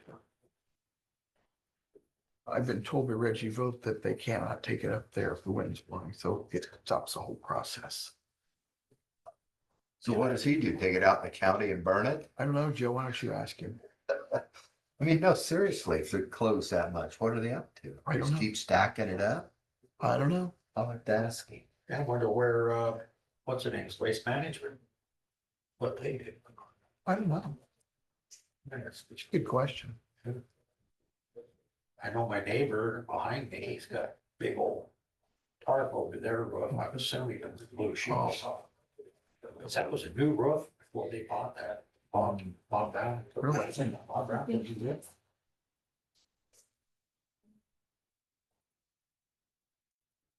Nothing else. Joe? Nothing else? Okay.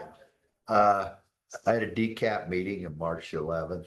We met with the Fair Board and had opioid meeting. Remember that, Susie? Yep. I had a RAC meeting at the Eco Lab. RAPAC meeting. RAC, not PAC. Jefferson County Preparedness meeting at the hospital. I go to those traction Thursdays. A week ago, Saturday, we had the legislative forum at the Civic Center. And on the 21st, I had the Southeast Iowa Area Detention Service Agency meeting here in town. And we allowed Washington County to join us. So that's all I've got. Rust Board meeting. Nothing out of the ordinary there. We have transferred not quite $1 million into IPay, which will generate significantly more interest than where we were at the bank account. Unfortunately, we did not have early childhood on Monday. Tammy's father passed away. Oh, I'm so sorry to hear that. Yeah, so I'm assuming that she will, once she gets through those circumstances, that she will reschedule the meeting. We did go to public health I was gonna ask about that. Thursday. I did not stay for the entire meeting. I left at 7 after conversations between Corey Frank and Mr. Olson. I thought went very well. I talked to him afterwards. I think everybody's on the same page. I had a long conversation Friday morning here with Jerry afterward, and I think that situation will resolve itself. And for clarification, I'm grateful to Corey. He indicated or told that when you have a time of transfer inspection, you're selling your house, whether the system passes or fails is irrelevant to the process of transferring the property. So if you sell your house and you get a time of transfer inspection, once that report is filed with the DNR, you can transfer the property. Once the property is transferred, it becomes the owner's responsibility to address any issues that may exist regarding the system, and the owner at that point can enter into a binding agreement with the environmental health specialist to accomplish those things. If there's nothing to do regarding the septic system, then there probably is nothing to do. In this particular instance, for example, the one we're talking about, there is a crack in the lid that will have to be repaired. That's between the current buyer and seller as to how they want to accomplish that. But it will become the owner's responsibility as soon as the property is transferred. That's how it works. And you can transfer the property prior to any repair or whatever you make. So that's all I had. I do want to make a point that I do have a doctor's appointment Wednesday, so any meetings or anything that we have to schedule would have to be, if it's on a Wednesday, would have to be Wednesday afternoon. But anyway, public comments.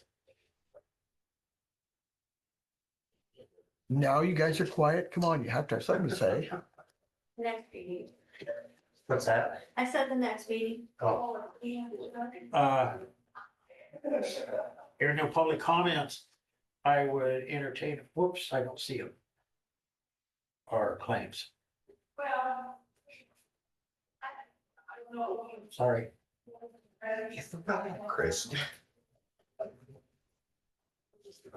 soon as we get them, we will review them. We will take a short break as Like 45 minute break. well, yeah. It won't take me that long to go downstairs, but we Well, he's can't. gonna give you plenty of time. Yeah, okay. We can't do the public hearing until 11 a.m., folks, so.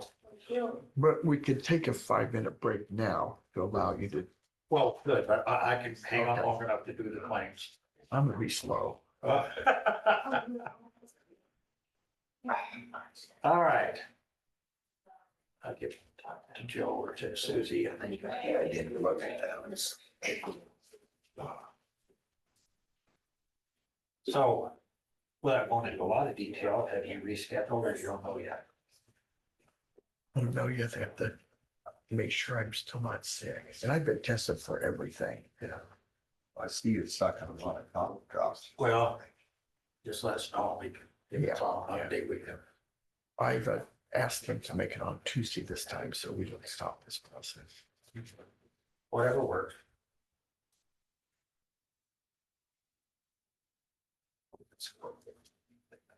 And I'm supposed to welcome to come to the farm to everybody out here.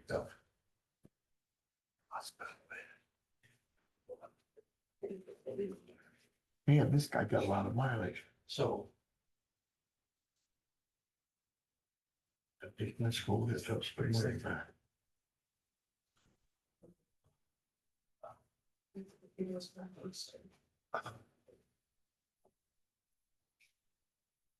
So that it will be off. That's the point I know that.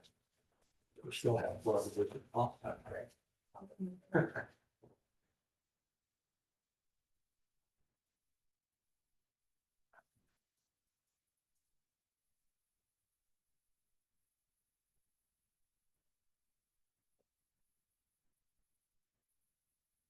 This thing went faster than gotta be out of here by 3 o'clock though, because they're all facilities. Yeah, Oklahoma.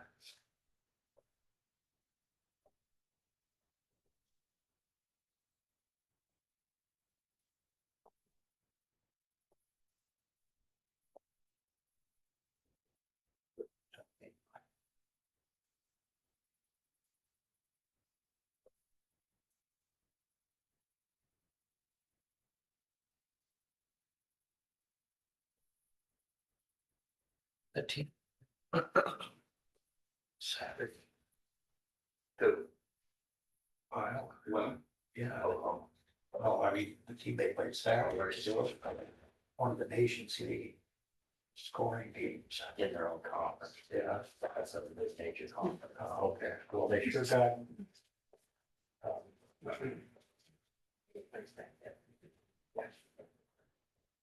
We're held to. Points less than they normally score. I just like the fact that everybody scored, Yeah, even the Waters. yeah.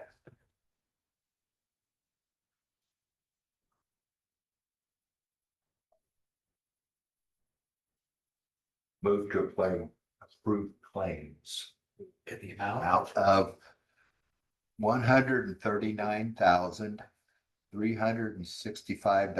$139,365.49.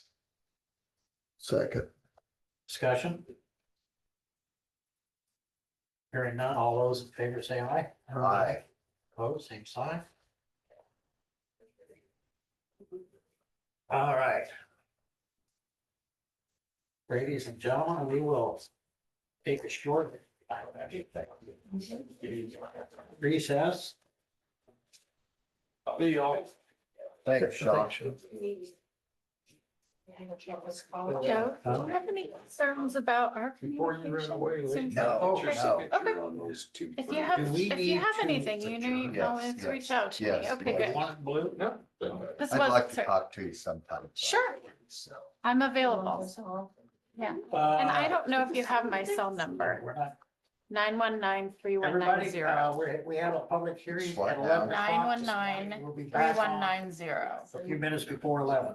Here, I'll write it down. I'll give you my card and then write it down so you have I'm it. gonna put it in my phone right now. Okay. Thank you. Yeah, you're welcome. I know I meant to at some point, but I guess we just had. It's a few things, I don't know how long it'll take. Started. Yeah, I mean, I'm perfectly fine with doing that. The other two are? Christie, how's it going? It is just Monday, and it's not 11 o'clock yet, you know. Sir. Thank you. So I guess we'll just, Are we having a budget work session now? we can, yeah, if you, May as well. okay. Hang on, everybody, we'll be having a budget work session that you. Well, hey. That doesn't mean you got, I gotta pay property taxes today too. today, Well, we got a week, boy. I'm sorry, what? we got a week. Well, I know, usually I wait till the last minute. Yeah. How's, how, Not too bad, that's what we got. hey, come here.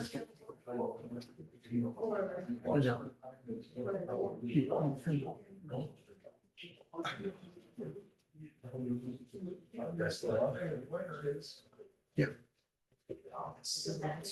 Anyway, how's it been taking? Still there. Are you still in the school board of Pekin? They're not Pekin. No. Why did I think, Pekin hired a new superintendent? They did. He's just an interim, isn't he? Yeah, for this year. So they hired, he used to be the superintendent at Pekin. At Pekin and Singer, same time. Yeah. I just wondered. So Mr. Mader's leaving? Yeah.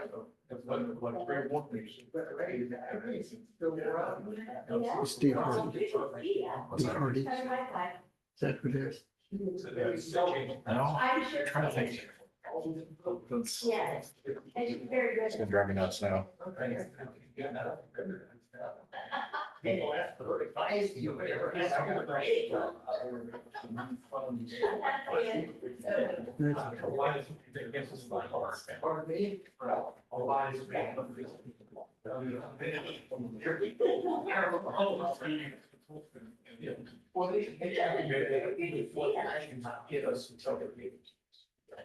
So, my first 2 years here.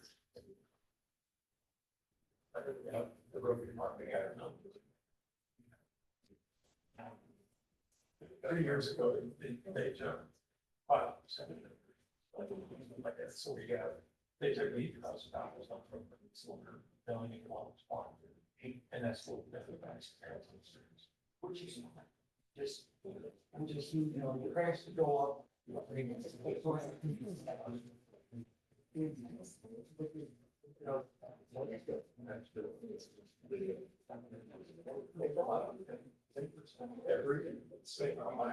I'm sitting here looking at this stuff. And he's got Bub, assistant super, where needed. So he really doesn't have a specific area. He got that eliminated grader. I think it's better talked about in a meeting where it's looking for. I'm talking to myself. I've heard that's. Yeah, I do. And I get a lot accomplished. Trouble is, when I'm talking to myself, I don't win any arguments. That's the scary part. Abby, how was your weekend? It was all right. How about yours? Saturday was really good. Sunday, I stayed in the house mostly on Sunday, was so windy. Are you getting any better? I am. Have you heard me talk? This is good. I had to call Jesse Pilcher last week and he goes, "Who is this?" I said, "This is Susie." He said, "What?" So I was really bad. You still got that on.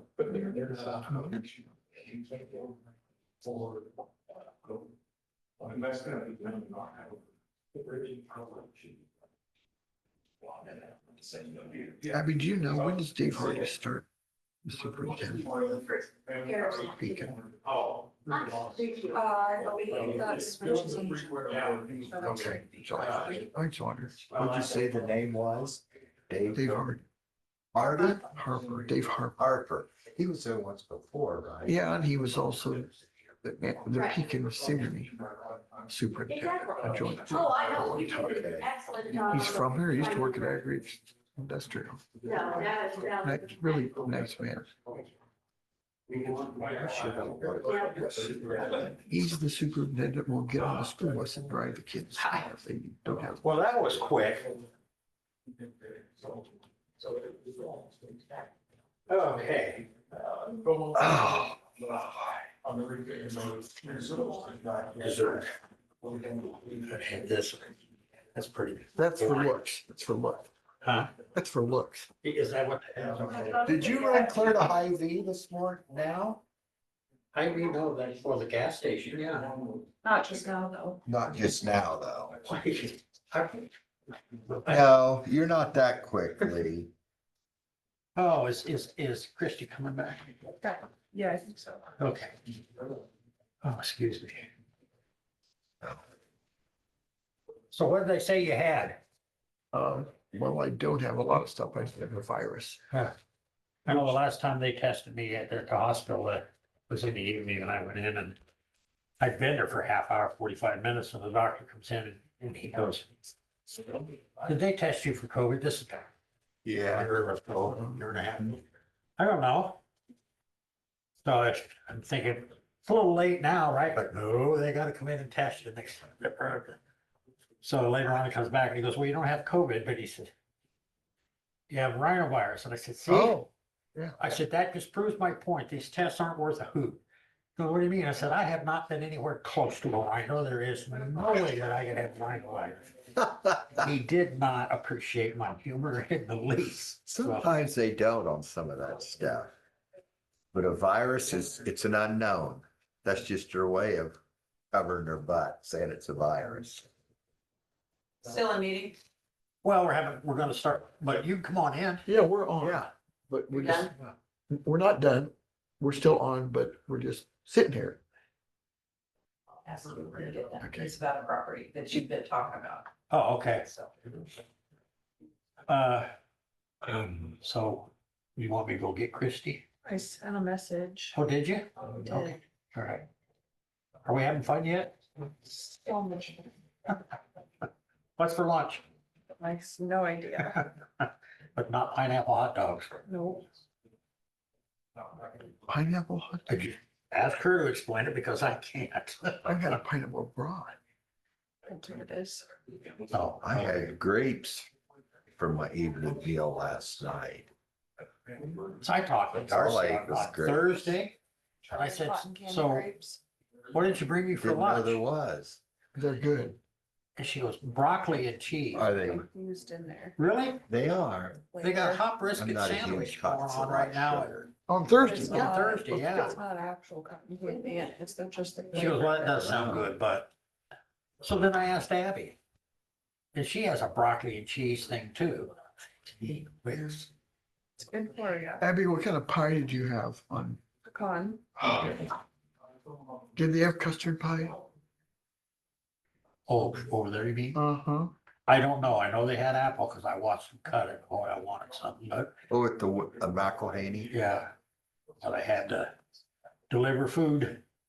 I didn't get to deliver yours. I asked the conflict of interest. What?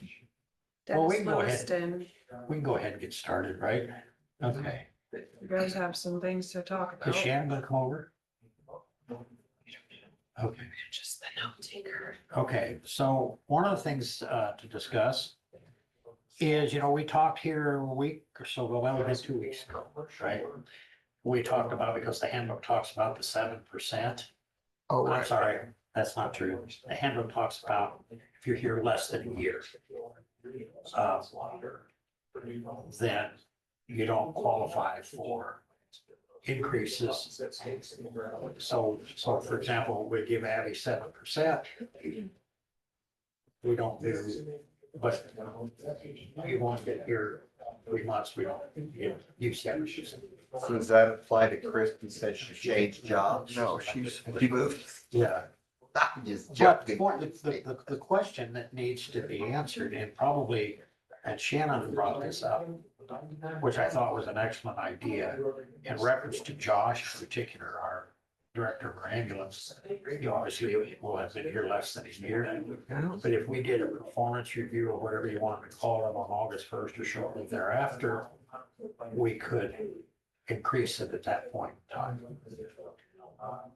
When, as you were Still talking- be within the context of the handbook. as you were talking, I'm sitting there thinking, maybe that year of employment is a little too harsh. And we can Maybe certainly, 6 yeah, months, we can maybe certainly 7 review months, that. maybe 8 months. But I just think if you're hired on July Hey. 2nd, Well, yeah. if you're hired on July 2nd, you don't get a rep. Right, no, I don't disagree with you, and we certainly Yeah. can revisit it, but at this moment in time, I'm just asking how we proceed.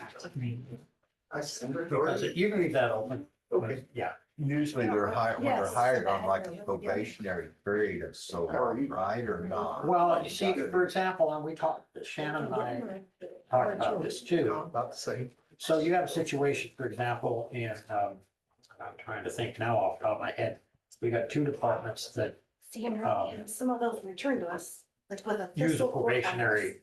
Sorry, status. we had so those returned to us with their when name we and fiscal court approve, address. Um, Got them on my desk. I For wonder why they example, were when the returned. sheriff's office Oh, hires a right. deputy, Do you know what the address? was we for? approve that deputy's hiring Let me go get at it. full rate. That's what's on the sheet of paper. But that deputy doesn't get that full rate for a year. Jailers, I believe, are the same way, I think. Like a progressive? Yeah, Yes. we approve the full rate, but they don't get the Right. full rate Correct. until after a year. What other department does that? Can't remember. You and I discussed that. The road department? I won't remember. I No, would 'cause they imagine cost- road department would be the same because they have to see if they have the skills to, like Right. in discussing the grader operator position, you gotta make sure that person knows that people can say, oh yeah, I know how to do that, but do they? I'm trying to think what it was now. There was, because it was one that was less than a year, but it was. Chris's office is like what? 2 months or 3 months probationary. Who's? Public health. Well, of course, we haven't allowed them to hire anybody. so- No, but this was back, they Yeah. hired somebody and it didn't work out, they were let go after so long. But where I was going with that is that, so the 1 year in the handbook really doesn't have anything to do with that, but if Bart was somebody else that we hired at the full rate, but they don't get the full rate right away. But anyway, it doesn't matter. My point simply is that that's not what the handbook speaks to, because we're not technically giving them a pay raise. We haven't put them to the full rate until they've achieved whatever they need to achieve via probation. Right. So. Okay, so, Wonder if some of your property tax bills. and we certainly can revisit that as far as that part goes, and get with Elizabeth and after we get through the budgets and everything, and we want to sit down and amend that, we certainly can amend it. All right. Whatever you think it should look like, we can, I mean, there's no reason not to. I don't know. Because I also want, in that context, while it doesn't have anything to do with budget, I want to look at amending the subdivision ordinance too. And then we're gonna look at doing solar farm ordinance, but Right. Nuisance that'll be after the ordinance. budget, huh? Nuisance ordinance. Well, the nuisance ordinance, You I think, talked about doing that. Yeah. well, I think the nuisance ordinance in and of itself is still okay. It's how we enforce it. Now, this new thing coming through, actually, which will take place after mid-June. Oh, make sure that Elizabeth gets that letter out today. Yeah. Okay, thank you. Or sending a 90-day notice letter for the property under this present claim. Correct. That goes through the tax sale and it reverts to us, and then the board can sit down and say, okay, how do we want to dispose of that property? That's, so all I was suggesting was that to accommodate, because what we would have is we would have a director that would be making less than some of the medics once the pay raises went into effect. And so do we want to address that moving forward in the context of performance review or whatever and at that time? So just give you some time to think about it. You don't talk about it now? Oh, we can. I think in light of Josh, who's done a lot. Yeah. He said to clean up a lot. Maybe he's entitled, not entitled. No, I don't disagree with that. I'm just wanting to work within the context of the handbook, is all. I'm sure. So, And if the handbook doesn't work, maybe let's fix it. yeah, and as Shannon indicated, we just simply do a job performance During the budget, review on work August session, this is first the budget or work shortly session. thereafter. Say August 4th, because that's a Monday. We could then approve that and he would have been here either. And he'd have to wait a month, but that's just, again. So would we, okay, No, I mean, we can certainly talk about it now, but I was gonna say, or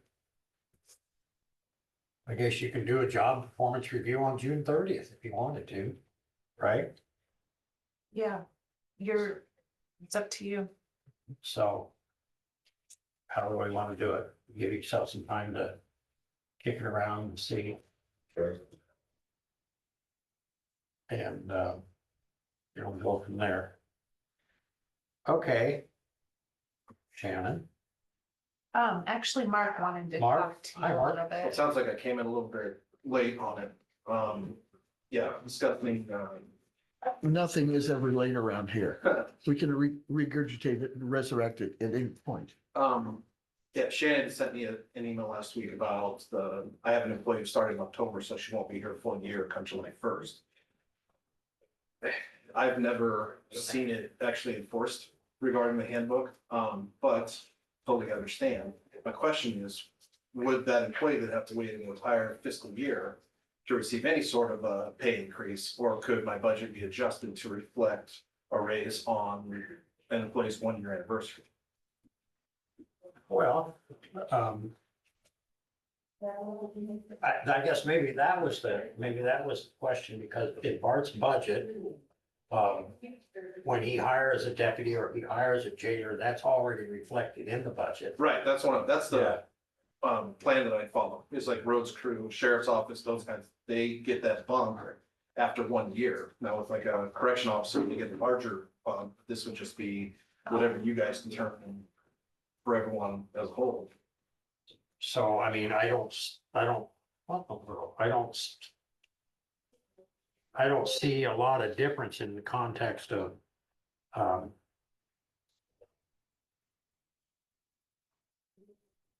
doing a job performance review and doing the same thing. Right, and just because it's in my budget doesn't mean it's guaranteed. Right. But Yeah. is it palatable for the board of supervisors to do what other departments are already doing and adjust my budget accordingly? Hi, Jerry. To I think, reflect a potential change after 1 year. I do think we need to be consistent, I argue too. Yeah. so. Yeah, like I said, I don't remember this ever coming up, so. And we may revisit that handbook issue and go 6 months or something, but at this point in time. So again, in the interest of consistency, because I think that's was, it wouldn't be any different. No, I feel like the handbook is just saying you don't get the automatic percentage increase that everyone's getting on July 1st, but it's not precluding you from giving an evaluation And during I that would, year. I would think too, that maybe moving forward in the future, conversation we had where Mark hires somebody, and he hires them in on a probationary status, when you hire them like the sheriff does, or when you submit it, is submitted in terms of, I'm paying them about $2.35 now, but they're actually going to go to $3. So after the probationary period is achieved, I'm moving to $3, so that's what you budgeted for your budget, that's what Bart does for you. Which usually be the set program when I was working with the deputies. Okay. For instance, I had one employee who started, her first day was in August. She was able to receive her raise July 1 of that following year because she followed the protocol set forth in the end. But I just want to know which way you guys want it, so when I adjust my budget, we're not reinventing the wheel between. Right, and I think that it's like I say, in a matter of consistency, and we're looking at the same thing here, so. So if I change it to where it reflects after 1 year, she would be eligible in budget from that point forward. Yeah. That answers all your guys' questions. It does me. So, okay with you guys? Yes. Okay. Okay. All right, All right, thank you guys very much. we just gotta keep eye on the time. That's Kristen's job. Is it? Yeah. Oh, you got me. So you're gonna tell her and then she's gonna tell me? Sure. Okay. Susie's the one that's looking at the clock. Joe, really, it's because I'm sitting where I can see it. Okay, so some really important stuff. Okay. Mental health budget. Oh, yeah. Are you insinuating we might need help? Yeah, well, the guidance is kind of lacking on how we're going to be handling the mental health budget now that it's gonna be through HHS effective July 1st. They're still trying to work through all that, but they are suggesting that we budget for mental health advocates, which we don't have an in-county mental health advocate. Ours is actually working out of Des Moines County, and her full salary is paid by Des Moines County. But the but she doesn't even serve Des Moines County. So I talked to the auditor's office, well, the budget director in Des Moines County, and she said that they're kind of recommending, their plan is to continue paying for her wages and benefits out of their budget and to seek reimbursement from the state. But the state hasn't officially said that that is going to work. So their recommendation is to budget for a quarter of her salary and benefits, just in case, revenues and expenditures. So it would be anything we would expend would be offset by revenues from the state. But that's their recommendation. And the expenses are, we can turn those in to the new ASO. department, right? Yep. So what, I don't want to move beyond this till we have a Yeah. discussion.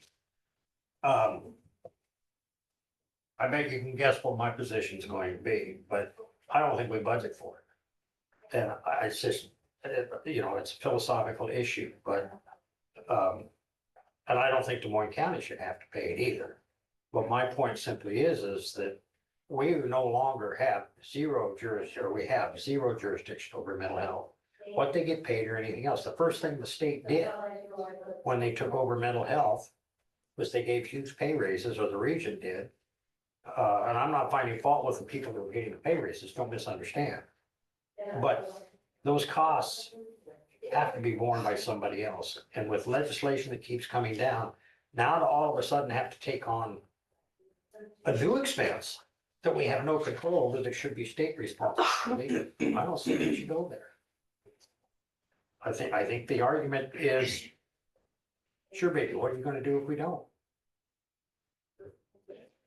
I think it's time to find out. You know, this again is one of those things that, in my humble opinion, is one of those things that the state's come along and going, yeah, it's your responsibility, you deal with it.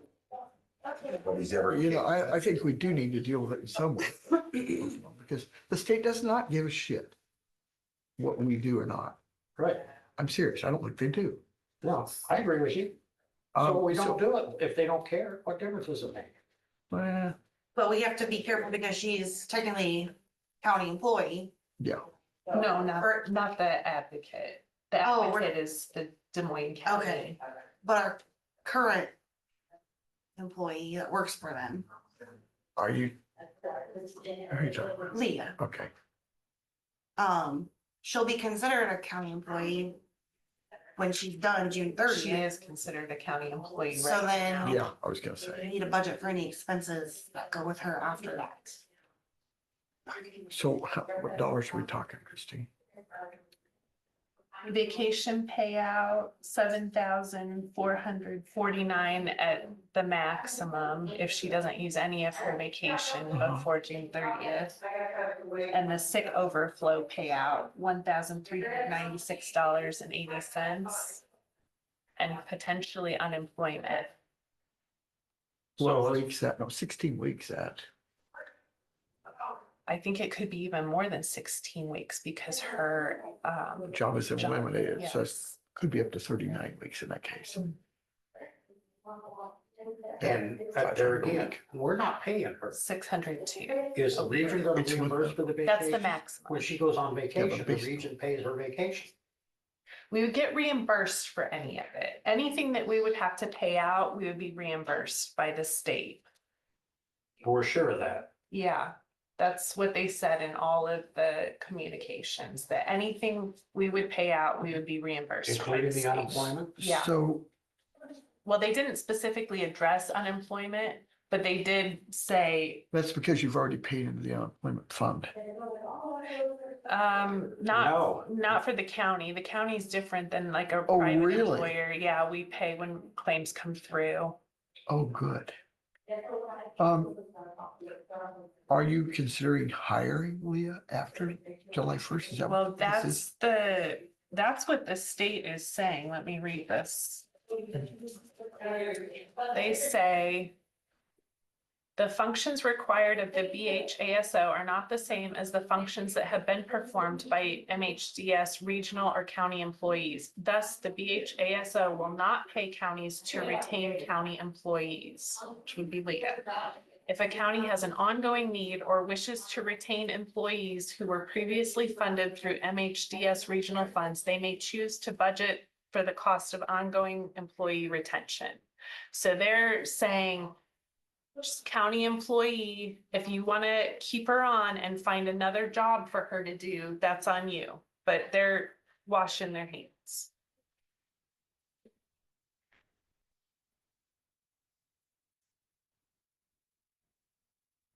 Even though it was their decision to change the Right. position and eliminate the need for that position.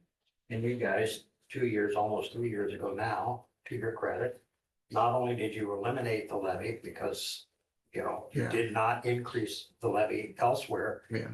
to use those funds. So you completely eliminated those dollars. About $750,000 a year that, you know, that we were, that was being generated by the levy. So yeah, which was the right thing to do. And ever since then, it's been funded by the region. We've been the fiscal agent, we've cut the check, but it's been funded by the region. And so then when the state decided to take it over in its entirety, it was at that point that they gave pay raises. Whether they gave one to Leah or not, I don't know, but they gave a big one to Sandy, as Yeah. well as all of the rest of them. What does Leah make now?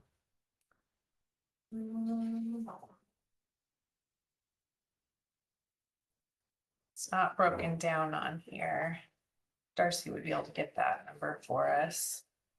And I asked Brian Wood multiple times whether or not we could terminate that position. Do you know She that told off me the no. top of your head? I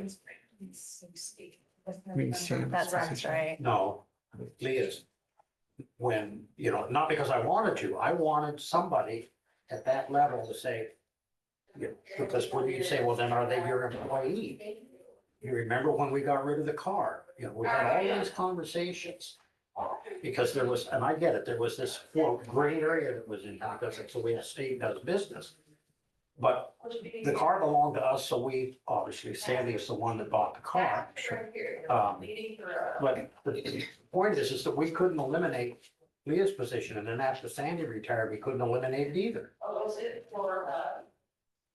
Because she was performing Sandy's functions up until June 30th. Yeah. My question is, what would it cost for 1 year, per year? About 60,000. The whole thing, That's, Fringes, well, no, everything? no, no. Just salary. That would be just. ballpark fringes and stuff too. About $90,000 a year. Tax meeting here, No, not yet. It's 11 o'clock. 11. 90,000 a year roughly. Just hear me out. So I'm sitting here thinking, mental health, we have opioid money.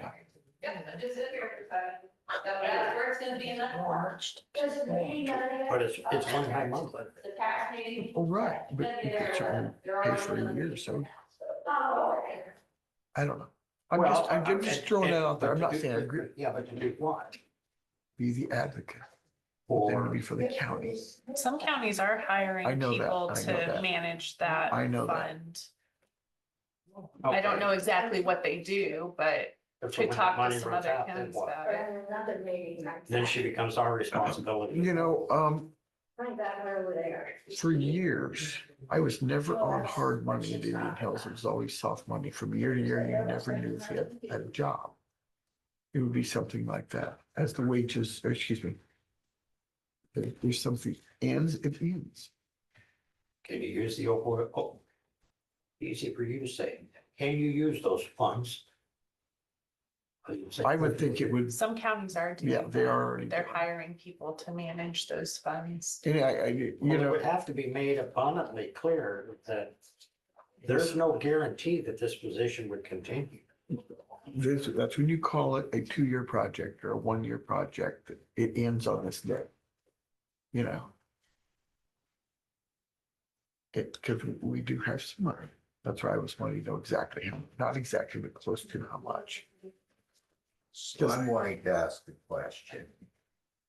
earlier today, we decided not to hire a county employee. Now, what would her position be and what would she be doing if we hired her? For the Susie's idea, the opioid funds management. Right. Yeah, what, if we bring her on to the county, what functions would she be doing? Help with mental health, help with distribution of or projects, what the opioid company does now. Yeah, that would be up to you guys to determine, because the function that she's currently serving is no longer gonna Right. exist. It's going to be handled by a different organization. Would be paid by taxpayer levies. No, it would be the opioid money, which when it's gone, it's gone. There's no adding to it. We can get the interest on it, but we can't spend it. Put it in this context. We're not paying her now. Right. I understand that. And we're not going to pay her. Well, we are paying her, but we're being It's reimbursed. passed through. Okay, we pay it and we get reimbursed. What I'm saying is that money comes from a separate source. Right, correct. Okay, and so with this money, it comes from a separate source. And Shannon, what do you think of that idea? So if we brought her I think on, Mayor's we'd still be getting She's already been reimbursed. trained, she already knows. you get right now you've She has got more opioid experience funds. than I you don't know and I. how much you've Yeah. got. Maybe not Chris. $200-some-thousand. So, That's why I said when the money runs out, it's one-time money. so what's the worst case scenario if we don't bring her on? Well, I'm trying to see both sides of Right. everything. potentially, she gets paid out her vacate, well, not potentially, she gets paid out her vacation. I question the sick leave. The sick She leave. gets the overflow payout, 50%, because she's over the max. Where is that now? She gets that every year. It's 50% of the overflow every year. Whatever you have over 900 hours of sick leave built up, you get half of that. My understanding is that you got 12 days a month. It doesn't have anything to do with her being gone. No. It has, You're- Lee, no, you listen to me, because I'm telling you what it is, because she gets it every year. A lot of employees do. I When know you get that. over 9, I know that, but when we agreed to do that, what we as a board agreed to do, and I was on the board when we did it, was that they got, if they exceeded, if they were at their 120 hours or 120 days, whatever it is, they got 12 days a year. They got one day every month. At the end of the year, we paid them for 6 days. yeah, that's what we're Okay. talking about here. And now is, to follow up with that, this is money that we're being reimbursed, correct? Yes, all reimbursed by the state. So in my mind, Lee, when her position would be eliminated, but we would, if you follow along with the other idea, you would just pick up with that. The money you pay out would be money we get reimbursed. So it would be a wash. Right, no, I get that. And that means Leah would, excuse me, the person would start out at the salary we offered, Right. okay? And if the contract would be for a period of 2 years to end on a certain date, it would end on a certain date. But we wouldn't get reimbursed from the state for that. No, that's right. That's when Yeah. you would take it from the opioid Opioid thing. money, yes, Because, yes. Who wasn't on? The opioid money right now, and they're doing good things with it, but they're doing little things. And they keep saying, we need to hire somebody from this money to do this. I know we're gonna do the tall cop. They're talking about the pamphlets. Remember the walking librarian thing would go from school to school or business to business to talk about mental health and opioid. I think if you think about it for a while, it might work. Well, so let me ask you a question to make this last longer. Then I might answer it. Go ahead. To make this last longer, would you go in at the current rate that she's at or at a little lower No, rate? this is a different job. It's, it's just, Right. what's she make now? 60. So you would probably look at what somebody coming into that profession makes.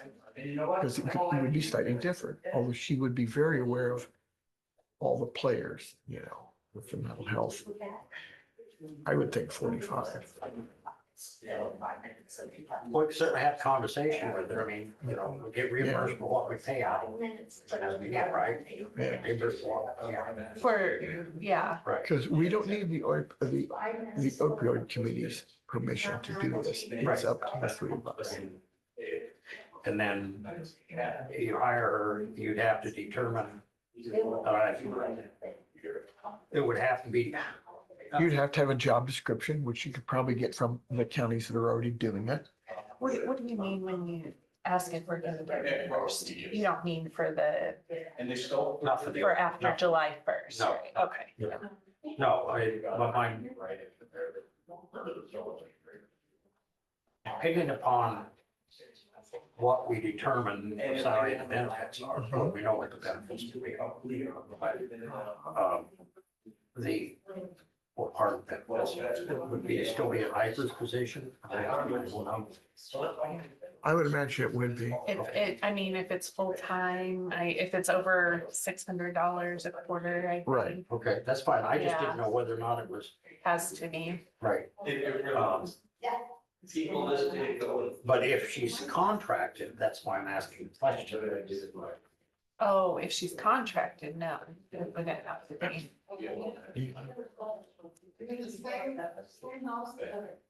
Just for simplification, it's $50,000 per year. Right. You can at least get 2 years. You still have some opioid money left. No, I'm not, I'm Yeah. fine with that. What I'm asking though is, because there would have to be a clear understanding on the individual's part, what this entailed and the length of time. And that length of time may vary depending on what we have to pay out. That's sure. I would imagine, they would have. Did you say 4 minutes? Oh, I get it. I was thinking, what do you mean? Later. I mean, I know it's not that difficult. No, it's just, you get a job description, they look at it, they agree to it, they initial it. You as the board chair would initial it. And you would have a clear understanding, you know, of all the pitfalls that may or may not have. Assuming that's what she wants to do. Yeah. So do we have to decide this today? No. No, but that's why I'm gonna recommend, Christine and I talked about it, pushing back the final budget hearing. Just because there's still some unanswered questions and. Well, of course, we know now, right, correct me if I'm wrong, we know now that we'll get reimbursed at least for the sick leave and a vacation. Well, yep. Okay, we don't know yet for sure about unemployment. Yeah, I assume we would, but Right, okay. that they haven't worked through all that yet. Sudoku. But for the opioid, it really doesn't impact our budget, per se, as far as the levy rates and all of that stuff. Whether or not she accepts it or doesn't accept it. Right. Yeah, so in that context. We need a bigger nominate. 40%, yeah, 40% increase in tax. If we waited till even June 25th to consummate the deal, it really doesn't affect. My right? Well, except we would have to budget for it. Right, but you would just take it out of the. Well, I Oh, was. for that, yeah. But And the to me, mental to health- start or commence on the 1st of July, then you don't have to worry about it. Right. And you have to close out. Mary, you want to sit? Have to close one. Adjourn your Oh, current yes, meeting yes, and then. okay. Yeah, okay. Did you get everything? Here you go, Jerry. No. Yeah. Still have one question. So we just do it after? I gotta watch it. You just open a new one? Yeah, this just has to be completely separate. Watch it out. Okay, all right. So are we? How they censor it? No, but Oh, anytime you close it, like, reopen. That's what I'm saying. Okay, so, And this still is have it claims. there. So we, folks online, bear with us here. We're gonna adjourn this meeting, but then we will reopen, so we're gonna shut down. We'll shut down the online and then restart, so bear with us, please. So I would entertain a motion to adjourn this meeting. So moved. Second. All in favor, say aye. Aye. 11 o'clock. So call this meeting to order. This is a public hearing on proposed property tax levies. Note if you don't happen to have an agenda with you, that there's no action taken today. This is just a public hearing. I would entertain a motion to open the public hearing. So moved. Second. Do we do a roll call on that? I don't think that's necessary. Okay, all those in favor say aye. Aye. So this public hearing is, let me get my paperwork in front of me. We have, and some of you, it looks like you've got your mailings. We have proposed tax levy. Please understand that some of the stuff that's on the paper that you're holding, we have that would be, if you're out in the rural, that is Could you speak up, please? school. It's a little hard over here to hear it when it's facing that way. I would so. point out that what's on those paper is also your school district, and we don't have any control over that. Thank you. So, the proposed tax increase for or not tax increase, the proposed tax levy for the, for, the city or the urban was 7. I do have that. You did, but I've got it shoved up in my papers here somewhere. Okay, so for Jefferson County, the proposed levy rate for urban is $7.36 or 7.36604. For the rural is 9.52464, of which there will be a reduction in rate of an additional 27 cents. So the rural rate overall will remain at 9.25464. So we will remain across the board the same as what we currently are at. And next year, not fiscal year that we're going to be moving into with this budget, but the next fiscal year, the debt levy will drop by 45 cents. So we'll reduce the levies by another 45 cents next year at a minimum. If you note, in general basic, these are the funds that will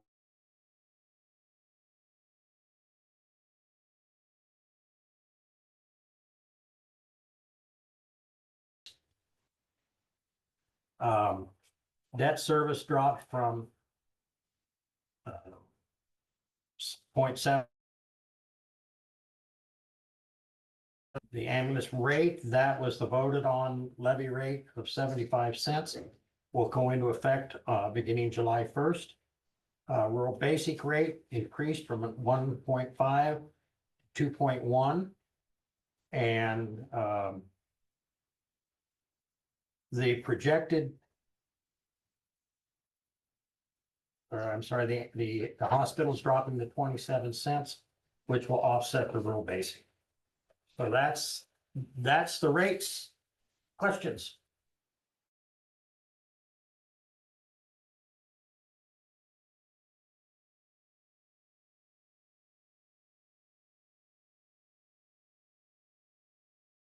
Other levies.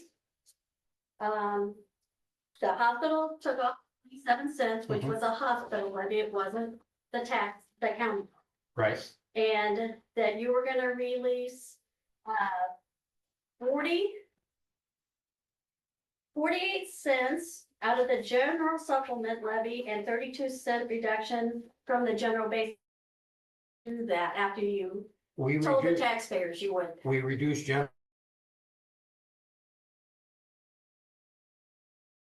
the general basic yet, waiting on the state.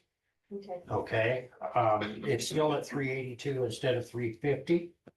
And we did increase, as I indicated, the rural that was offset by, the hospital. So the overall reduction in general supplemental was $1.10.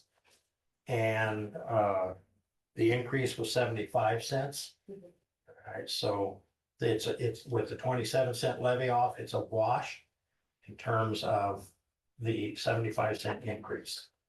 Right, but Because we couldn't, I'm giving you back $1.07. right, which is the $1.16. That we did in general supplemental, Yeah. Gone. yes. The urban taxpayers are actually getting a lower rate.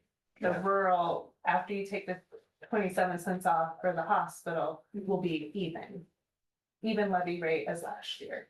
Okay, how come it says it's raised here? That's if you have a 10% increase in your assessed value. Are you looking at the? I'm looking at the proposed tax rate, Yeah. 952,464, Yeah, and the not she indicated, 925,464. I don't know anybody that got a 10%, but that's the state's. The state put that out there and said, this is what you have to show, is if it was a 10% increase, this is what it would be, but it won't most likely. So our tax rate isn't going to be the proposed that we received a letter on? Yeah. The levy rate is what we are proposing. That's the 952 and the 736. Right, that's what I'm looking at, the difference. But it still raises our taxes. If your assessed values went up, yes, yeah. But we don't control that, the state does, and the state controls the taxable value. Our levy rates are being reduced or remain the same. But if your effective tax rate is proposed, it's still gonna raise your taxes. If your assessed value went up, yes, ma'am. But I don't control that. Well, I pay $40,000 a year on taxes, and I don't think I can afford much more. That's right. Well, I I understand, think it's terrible that they keep hitting us right, for more money. right. We don't make When you more look at that money. proposed tax rate, you know, that, I know. you look at the school district's going up 66 cents. But the same token, we don't make more money. How can we pay more money? I know, I agree, I don't make more I money think either. it's ridiculous. I have a question. Why are you increasing the levy rates? I'm not, Well, it says according to here you are, according to these letters. the school district is, we're not. We reduced the urban and the rural is going to be even across the board. After the These hospital. letters are very deceiving from what they. Who tell sent us. this letter out? It's clear as mud. We did, because the state required. Yes, but you did the composition of it. It's clear as mud. No, It's the state required format. So they tell them to obfuscate like this. yes. Yes. We have no choice about what Really? we show. Yes, sir. Here's a And so the to state tells you to obfuscate and you go, sure, we'll willingly do it. So these people can ask questions like, what are you talking about? The X or the Y of 3% of the 10th of the 3rd of the 4th. The end result is more money out of us. Could very well. be. Everybody wants more money. But What do what you you're give us for looking the at more is- money? Right, but what you're looking at according to. That was a question. I'm trying to answer. Hey, Lee. What do we get for the more money? Names. I'm sorry, sir, we need your name. Robin Frick, Fricke. Okay, thanks, Robin. Mhm. So what we're indicating to you is that what you're seeing on your paper is if you received a 10% increase in your assessed value. Stop, let me Yeah, no, finish. that was a game that was played last year and I did. My taxes went up. Sure, I'm sure they probably yeah. did. My sons did too. They got a 30% increase on his assessed value. And then the state did a 46% rollback as opposed to 54%. But we control absolutely none of that. But the point is that the state sent this formula, this, whatever you want to call it, to the auditor's office and said, when you send this out, you have to show it as if there was a 10% increase in your assessed value of your property. The state said that's what we had to send out. Nobody in this room is saying that you got a 10% increase in the value of your property. I don't know whether you did or not. The only one that can answer that question is the assessor's office. You know, or when you get you get your assessed values on your tax. So form. this is just a hypothesis. What if you do this, that's what it would look like? Yeah, It's done. And it's ridiculous that we're being told to send it out that way. I don't disagree with you, but it is what it is. And the only way you're going to know is to look at your assessed value, or you can go up and ask the assessor, hey, has my assessed value of my property increased? And if it has, what is it? And I've paid attention to that. I used to think that by paying off my house, I own my property. Right. The fact is I rented from the state and the county. Yeah. And the second I don't make my rent payment, an armed agent of the government comes and says, we own your house. It's a hell of a property law in the state of Iowa and in the United States.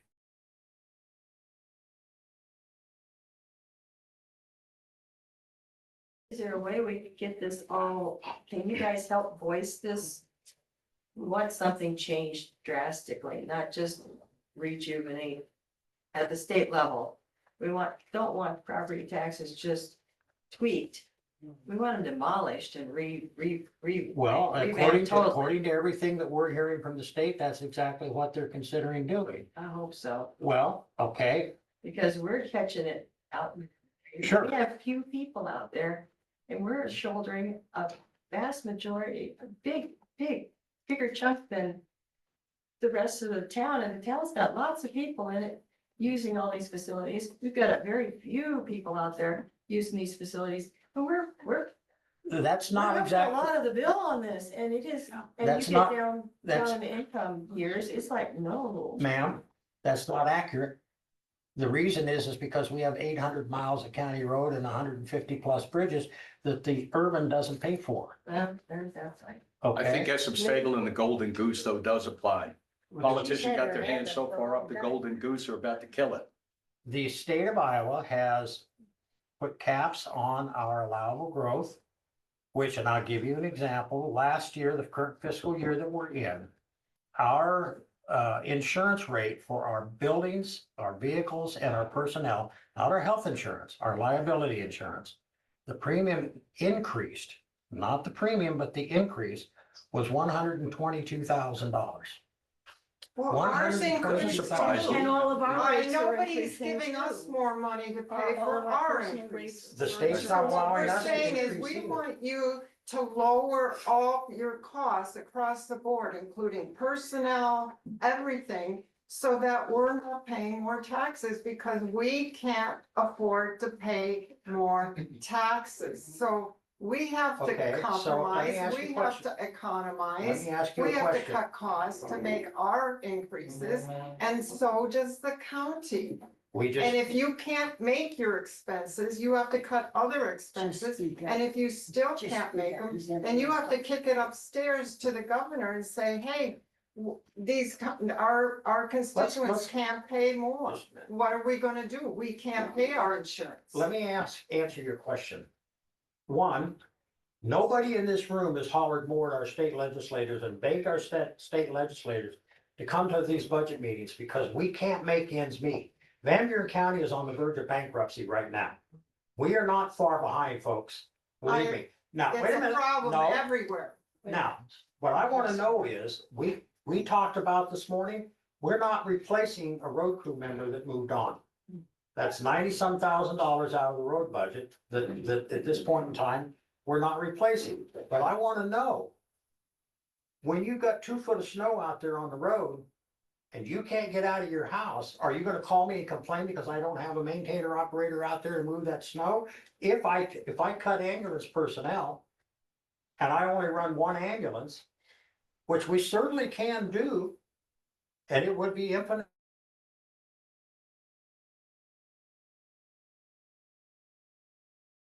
Or CRT, yeah, I'm gonna hold your feet to the fire. What? I said, if you did it for the reason of DEI and that's why you don't have any money, I'll hold your feet to the fire. If you did it because of good reasons and you just don't have the funds to cover it, I'll shovel the snow myself. But if you got money to waste in the state, you know, Reynolds says, okay, yeah, we're saving you this, you're saving you that, and we don't have the tax rate. That's all well and good till you pick up a phone and it rings forever and nobody answers it. You can see where all the cuts were made. They didn't get more efficient. They just quit doing things. Well, you were talking about something I have no control over, which is the state. We're talking about the whole system right up to the federal government, which is a house of cards. That's not what we're talking Okay, about but today. right here where the And I- rubber meets the road, we're running out of We money. need a name. Mary. Oh. I'm Mary Carter, and Thank you, I, Mary. Lee and Joe and Susie. I'm in the same situation that you are, and probably most of you, we're out in the country. Our taxes, it really is a burden. We're in the retired state, and so we have to do more with less. And we're committed to being here. And what I would like to know from you three is how you've addressed this problem that you have that we are shouldering, just like you are. I'd like to know besides what you're considering and what you're doing. Because it really is, like she said, it makes it more and more difficult. So that's what I would like to know is what you all are considering and what you're doing. Considering in terms of, How to help us with this burden, well, taxes. basically, we look every year at what we can do and what our costs are, and we have to decide how we're going to appropriate funds. So what I'm saying is that just like you, just like me, I have, all my costs go up. I'll tell you, not that you particularly care, but I'll tell you, my supplement, for example, with my Medicare, went to $380 a month. I didn't get an increase in pay. This board has not taken an increase in pay for 3 years. That's one of the things that we've done. My lot rent went from $225 a month to $325 a month. I live in a mobile home that was built in 97.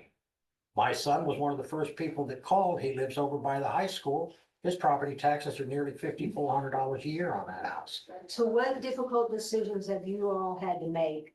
Just like we are having to make difficult decisions in order to, Not replacing personnel when they, okay, that's say retire, but one, when that's we, one. And how much did you say that saves? that particular one is about $92,000. And this is the thing that we also give, I shouldn't say give, but our sales tax that you pay into, 80% of that goes to property tax relief. The other 20% goes to bridge and culvert. We don't spend that on anything else. Property tax relief and bridge and culverts. And for example, and I'm sure some of you probably are inconvenienced by the fact that we're working on that bridge on Libertyville Road.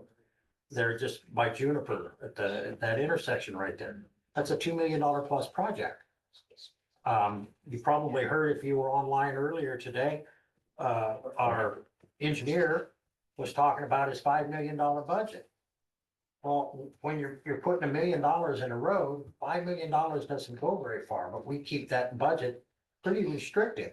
And we only contribute $1 million of that from your budget, from the taxes that you pay. We get revenue from as many outside sources as we can get.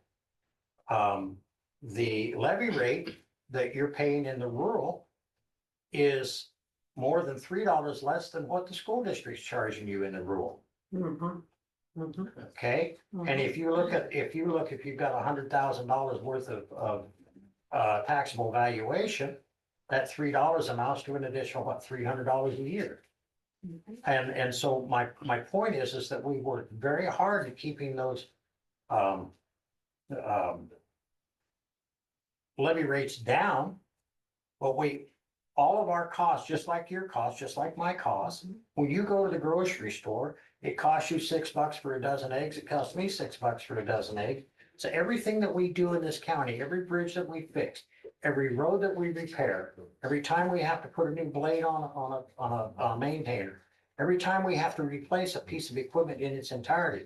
What I replaced 10 years ago for $140,000 a maintainer is nearly $350,000 now.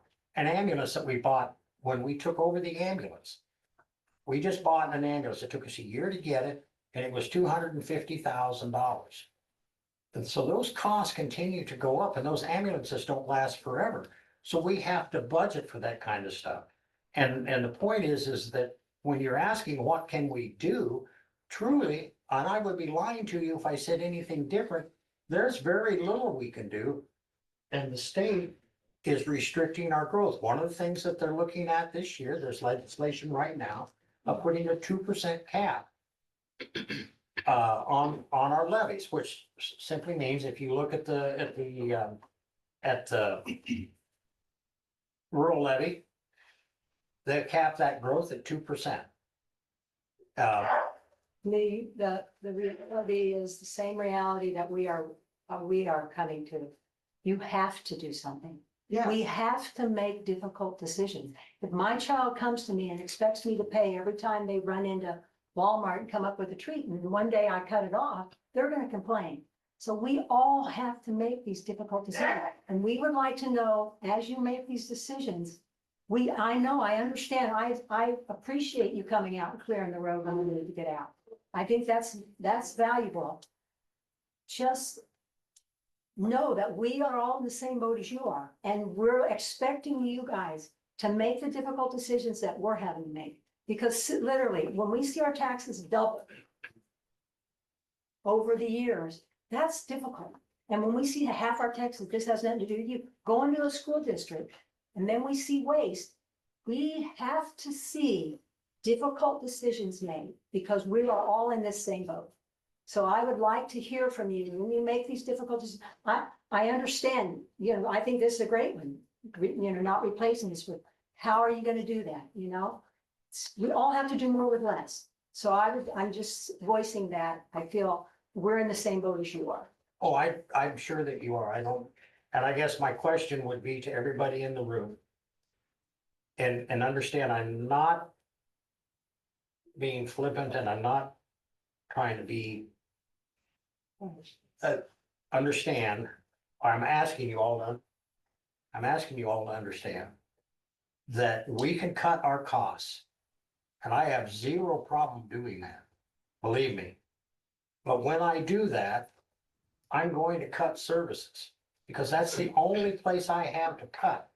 I can't cut state mandates. Understand that we have mandates that the state requires us to pay for, and I can't cut those. I would love to fight them. And do you voice that to the Oh, state? Oh, yeah. Okay. Yes, So ma'am. you're very much activist I on that. vent all the time. I'll give you an example, and you can Yeah. look this up. 25D.2 of the Iowa Code was passed in 1994. And it says that there are to be no unfunded state mandates with the exception of IPERS, which is the Iowa Public Employees Retirement System. We have state mandates all over the place. The state mandates that we provide courtroom security. So I'd say to the state, how do I pay for that? Well, pay for that out of your jail room and board that you collect, except we're owed well over $1 million that we can't collect, and we have no mechanism to collect. Yet they're state prisoners. They're not there because they violated the county ordinance. They violated a state law. When we had those two young men housed at Montrose, which was the juvenile facility, it cost you, the taxpayers, $11,000 a month to house those children at Montrose. We had to pay that. You had to pay it. You State imply there's didn't pay it. zero fat though. Huh? That you imply there's zero fat in the government spending here, that you have to go right after the muscle. There's zero fat. Is that correct? Is that what you're actually saying? If I can do it this way, but it's minimal, but yes, I can cut senior center. I can cut the Mazdam Barns. I can cut the Fairfield Library, except the state mandates that I pay for it. I consider that fat. I'm sorry, but I do. Sources of reading is fat. That's interesting. No, that's not what I'm saying. What I'm saying is that those are the areas that we can look at. But we're talking $44,000. I'd love to cut DHS, the Department of, the Department of Human Services. We're appropriating $50,000 to a state office because the code says we have to. I can't cut that, but I sure would love to. $140,000 for court services. I'd love to cut that. I would if I could, but I'm being told I can't. So if I'm going to cut things that don't cut services, to me, the state should be paying for court services, not us. And you're paying for it through your taxes. But what I'm saying is that through property taxes. But if I cut $1 million out of property taxes that we collect, if I cut $1 million,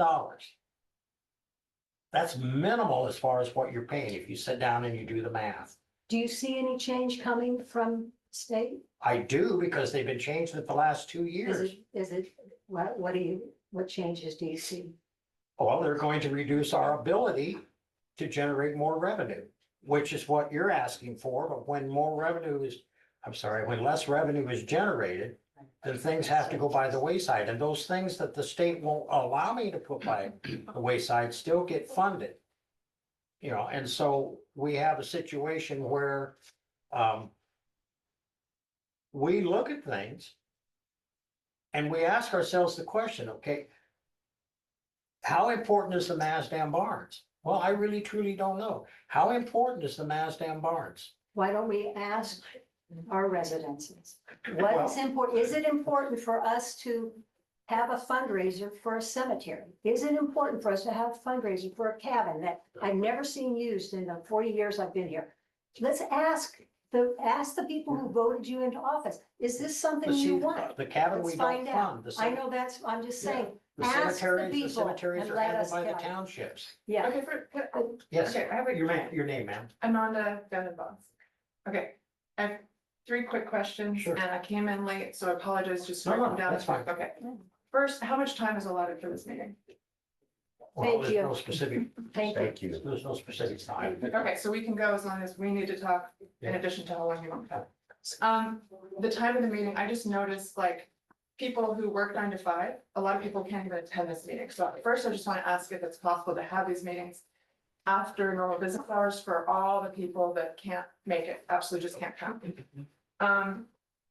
Second, this meeting is in a room. When I first walked in, I thought, okay, I better walk out because there's not even enough room, but then I thought, okay, I'll have the boss to come in and sit down on the floor, but why isn't it held in a room where you could have enough people that are interested to actually attend? So that's my second question. Third, this says maintain fund balance. When I look at least the one, I mean, reasons proposed for the current, if the tax exceeds that you want to raise it, it just says maintain fund balance. So at least for the schools, they list a few things, but there was not even like a bother to actually list anything other than maintain fund balance, which is like, at least a few things could be listed. That's just an observation, and that's my first 3 questions. I have questions, tough questions. 2 things. One, if, maybe answer. So wait, is anyone gonna answer any of those before? I ask a Yeah, question? just, Okay, If you refuse to pay something that the state requires, I used to teach at the schools and I know they would require us to provide something or a room or a new teacher or something, but they wouldn't give us any more money to do it. And we're like, so we started turning closets into rooms. I mean, it was stupid, crazy.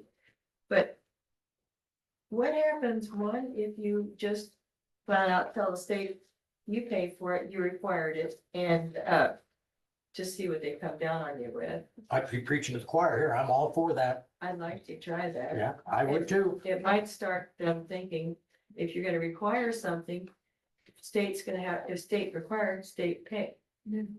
I'm 150% on board with that. good. Just a second. Please answer her. I was, if you, I know you were, but she. I'm really. so I have to look at what the letter was that was sent out or what you're holding there so that I know it's the blue one. Okay, it's just the middle, it's just the announcement. Thank you. That's, so to maintain the fund balance, so basically what that's saying is that, No, I know it's all what you said, I just say there wasn't any, I don't know, there's at least some details under the school part. It's saying a sure, few so things and it's why. maintaining fund balance so that we can continue to repair the roads, put rock on the roads, repair the bridges, meet the 5-year road plan. I get it, I'm just saying there wasn't even any care taken to delineate anything in this, that if there was thought given, at least the first 3 most important things considered could have been put on that line item, but nothing was put there, just. I think what made it difficult is we're not actually asking for any additional levy rate. We're holding it the same for Oh, okay. the rural taxpayers, and we're reducing it for the urban taxpayers. So that makes it hard to say what you're. So this is, using there's the no, additional so you're saying revenue. there's no increase in this portion for anyone? No, It's just a because, reduction. well, it shows an increase on there because 27 cents of the decrease is off of the ambulance hospital levy, Okay, so which is not reflected on. So this. if you look at the current rate of 925,464 in the right, or in the left-hand column, that's where it's gonna be. I And the do, 27 cents comes off the hospital. I have a question on So that. this is because not about, there's no increase in property tax. this- Why is the Showing meeting, an is the meeting increase being on held there to see if- Unless your valuation went up. The meeting is being held so that we want to know if we can, this is about decreasing. Every county. No, has a this is holder. required, we're required to hold Okay. public hearings on that. Regardless of whether Yes, you're sir. increasing or decreasing. Okay, Yeah. my Your name, question sir? was, this says, this is for July 1st, 25 to June 30th, 26. The hospital levy is gonna be off then. Right. So why is it still showing? Because the hospital as isn't a showing on proposed. that at all. The hospital, this is only for county, school and city. The hospital is not showing on there. But you're saying you're taking it off, but it shouldn't even be on there because it The isn't hospital has a effective separate July budget. 1st. It's their They have a separate separate budget, their budget. separate levy. I do understand that, but this says for July 21st, 2025, it won't be on there in July 1, 2025. You asked a question earlier, Julie. I know, but I'm Well, just it was on saying. there. You want to It take is? over? Yeah. We've got more people that'd like to ask Sorry. questions in the room. Say what? And if I could go back to your question, ma'am, on the floor, Yeah. Ananda, Yes. we probably could have a public hearing somewhere else. You know, this is catching us. We didn't realize all these people are gonna show up. You're absolutely right. We could do it at a different time. But it's just a matter of communication. Right. Would you do it at the courthouse? Or, I mean, upstairs? I don't know if it's nice we go It's outside. court today. Courts, there may be court today, I don't know. Bob wants to say something. Well, wait a minute, this I think gentleman. the gentleman had it. Go ahead, sir. Name? My name's Kirk Shannon, I can, and I just wanted to say, I have the same concerns as everybody else in here, I'm sure. I don't want to have to come up with more money. Yeah. At the same time, I appreciate what you all are doing and your efforts. My question is, for you to ask of everybody here, what can we do to help? I don't want to give up services. I don't want to pay out more money, but I don't want to give up services either. What can we do? I think what you can do, individually and collectively, is to reach out to Senator Dickey, to Representative Shipley, to Representative Hayes, and maybe to the governor's office, I don't know. To let them understand that, we recognize, because we all pay property taxes too, and we recognize that, you know, with the cost of the groceries and all the rest of it, but I don't think they do. And so they pass legislation that I don't personally, and this is not an indictment of them, I don't mean it personally. I'm just not sure that it's completely thought through. Sinks all the way down. Right, and because I have literally begged them via email, phone conversations and everything else to come to our meetings. I know that they're in session right now and it's extremely difficult. But I think that if they heard from you, and which is what they're saying to us, is that they're hearing from the constituents. And as you've indicated here today, we want our property taxes cut. They're making a concerted effort to do that. But what I think they're failing to realize is that taking a knife through the middle of the cube of butter gets rid of half the butter, but there isn't enough to butter all of the bread that you've got to buy. That's a poor analogy, but my point is that It's pretty good. but the point is that, and the county is the one, and this is not sour grapes, but the county is the one that's being, how do I want to say this? Pass the buck to. Well, it is, because when I asked Senator Dickey about the school district, as you can see, they're going up. We're going to be forced to reduce our rural basic levy, and I'll get to that in a second. So they're going up, and when I said something to Senator Dickey, he said, well, they're a sacred cow. Okay, while that may truly, I mean, while that may be true, they're getting those increases. Folks, understand that we could get some backfill from the state to help. It would reduce your property taxes. Stop and think about this. You can verify this. Don't take my word for it. The state's budget is 8 billion, 8 point something, 2 billion, whatever. Nearly, not quite, but nearly 50% of the state's budget, 3.7, 3.8 billion, excuse me, goes to education. The rest of the state's budget, almost half, is what funds the rest of the state. And so they're getting a 2.25% increase on top of the billions that they already get. Take 3.5 billion and add 2.25% on top of that. Plus, with this new legislation that they're talking about with the 2% cap on our levies, they're suggesting that they're talking about backfilling the school districts by $412 million. He called the schools the sacred cow? He did, yes. Did he call us the sacrificial cow? Well, I don't know what he called it. Okay, but my point simply is what I was referencing is that they're not going to cut the school districts, and they're not going to restrict their ability. Also, and I would say this to everybody in this room, whether you voted or you didn't vote, there was on a special election, as a referendum here last year, and the voters approved a 67-cent increase in the petrol tax to the school district. That was a 100% increase over what it was, from 67 cents to $1.34. That was voter I didn't approved. vote that. I'm not saying you did. You know, a lot of people did. Yeah, I'm exactly. surprised. Well, again, what is the time of the meetings and how many people can fit in the room? I don't know. Or maybe that was me.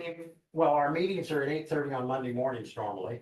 So how is any parent this is for a kid, how is any parent that has a kid that goes to school, or anyone actually that has to do anything in the morning to work, how could they get to that meeting? That's why the meeting's at 6:30 tonight. Yeah. That's for the and school. 6 o'clock. Oh, I'm That's for the sorry. school. I apologize. I thought, I did not, I apologize. That's, Okay. that's different. Okay, sorry. Yeah. No, that's fine. No, it's different, it's separate. Yeah, okay. Yeah, okay. Bob wants to talk. Yes, Bob Deitch, on this voting, the people who live in town, some don't pay taxes, so they're gonna vote for anything. sure. Mhm. And us poor farmers, whatever, Yeah, are paying the bill, the people who live in town don't pay taxes. right. That's not fair. Well, but I can't, No, I know. you I'm know, just saying. I mean, they have the right to vote, you know. And also, how many personnel, when my wife worked in the courthouse, Brenda, her and Connie Hedger ran the treasurer's office, 2 people. Right. They hired Joanne Adam part-time. And how many's there now? And also, what services are they taking that Brenda did not have to take care of? They had license plates or driver license back then also. Right. So I don't know what they added. How many people are working in the treasurer's office right now?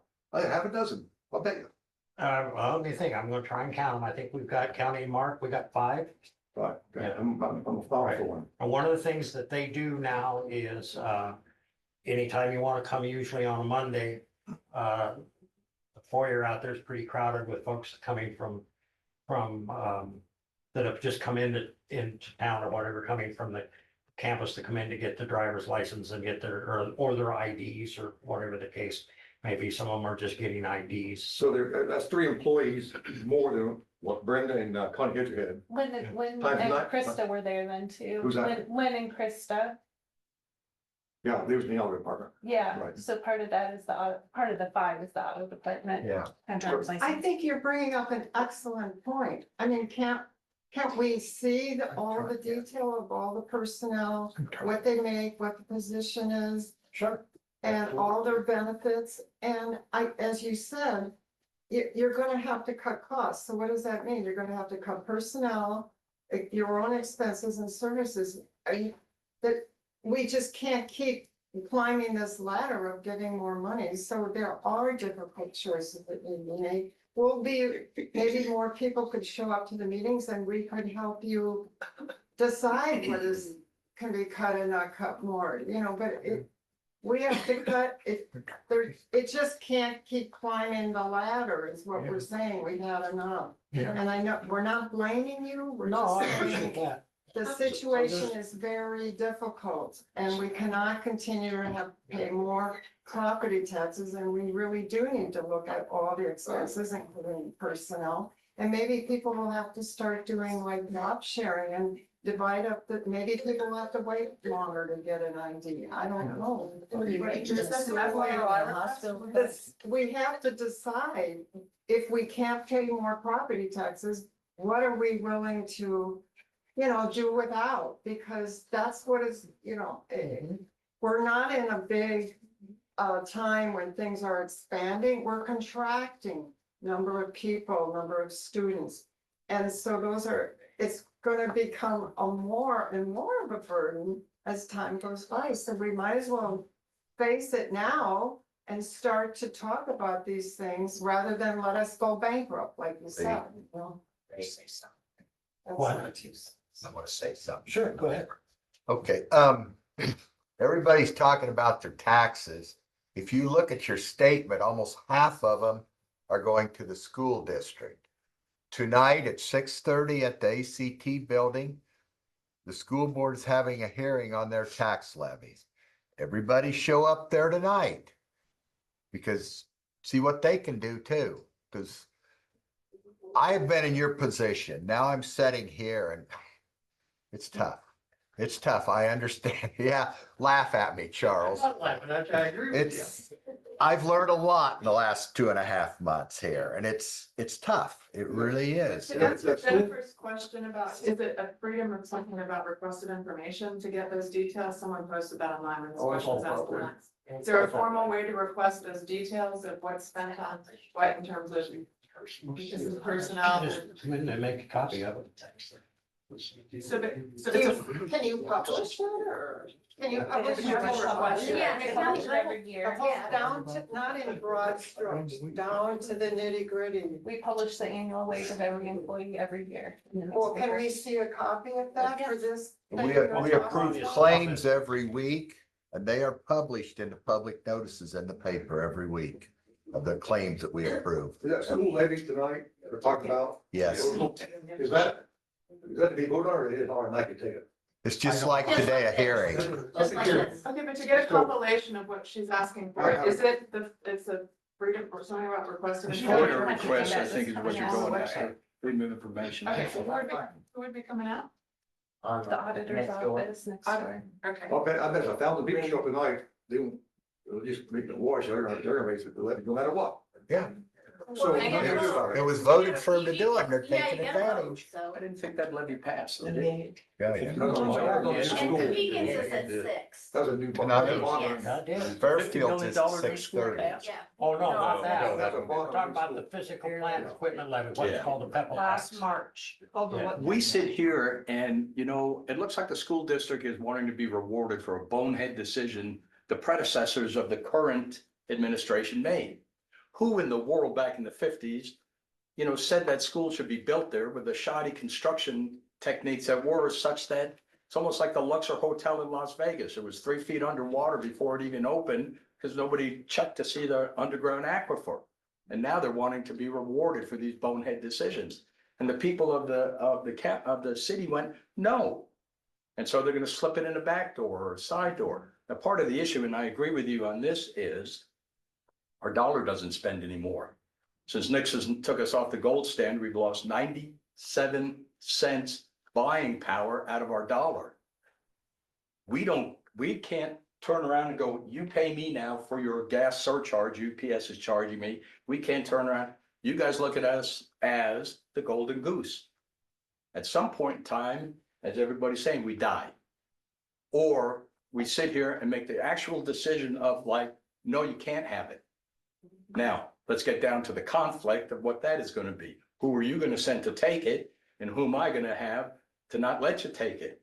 And it's stupid to think that that's reductio ad absurdum, but that's where it's headed if you don't do anything today. And as it keeps going and going and going, population is declining. So how are your services increasing? One of the problems of the Western democracies. That's real easy for you. It's because the population is decreasing. The miles of road don't decrease, the number of bridges don't. No, I understand. And how much maintenance has been deferred and how much, Lots of it. exactly. We don't put near as much rock on roads today as we used to when I first came on 16 years ago. And these are conscious decisions. And then ultimately it comes back and bites you in the rear end. Not that you would necessarily be aware of this, and I don't mean that disrespectfully, but I no longer have 3 rock companies that I can get bids from. I have 1. Dallas owns them all. I'm not finding fault. I'm just giving you a simple statement of fact. So now we are a captive audience. We have 1 or 2 options. We either buy the rock at the rate per ton that they want to sell it to us, or we don't buy rock. By the quarry. Huh? By the quarry. Here does own their own quarry right now. I mean, it's a great idea, self-insure. How Sure, about okay. self-insure? So you're your gonna- premiums but went up You're the one that's 300%. gonna buy the quarry. I don't have the money to go buy the quarry. I can do it, but you're the one that's gonna buy it. Now, ultimately, you would get your money back to some extent, to be sure, but it'll take a lot of years to get there. Ultimately, we as constituents can actually say, what have you folks been doing? What have your predecessors been doing? If the proof's in the pudding, here's the pudding. Pudding's not very good, and you're the bakers. So I it think mostly, it's it's mostly, If the state of Iowa is getting these extra monies, and they're telling us we've saved so much money. You heard this in the news. State of Iowa's got excess money now, and thinking about maybe no state income tax and Right. stuff like that. Well, if they're in that good of a shape, they should start paying these state mandated things that you guys are having That's to my put the bill question. Right. for. You too, yes. Yeah. That my question is there a list of all these state mandated expenses to us?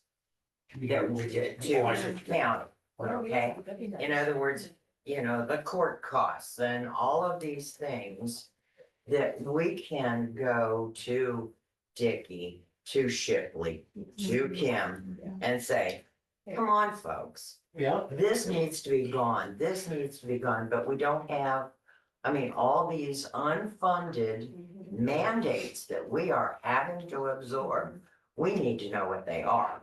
Yeah, how much? well, I can give you, but I'll go back for now for the moment, just to answer your question, Marchand. I talked to the Senate Majority Leader 2 years ago about, and Bart Richmond can attest to this, I've argued on this jail thing for a long time. So I talked to the Senate Majority Leader, the current Senate Majority Leader. I talked to the previous one too, and his question to me was, well, are all counties like this? Well, I don't know whether all counties are like this or not. My presumption is that the rural counties are. Keep in mind, folks, that all of this legislation that all of these legislators pass and all of the things that they do does not affect Polk County or Scott County or Lynn County or Johnson County, because they have huge residential and commercial and industrial revenue sources that we don't have here. But also keep in mind, and you think I'm blowing smoke here, but I am not. Polk County doesn't have any county roads. They don't. They got city roads and they got state roads and they got city bridges and they got state bridges. Think about it. You got Altoona, you got Ankeny, you got Des Moines, West Des Moines, Clyde, Pleasant Hill. And then you've got 35, 235, Interstate 80, State 5, 63, 69, 65. All of that is state money that's being taken care of.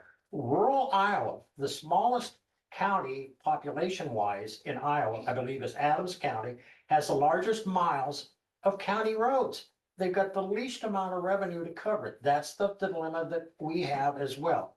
So in answer to your question, when you start looking at not being able to collect $1 million that we're owed, it's well over that now.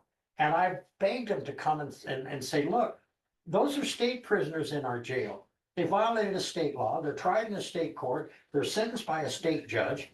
And in most cases, go to a state prison and we get nothing from you for it.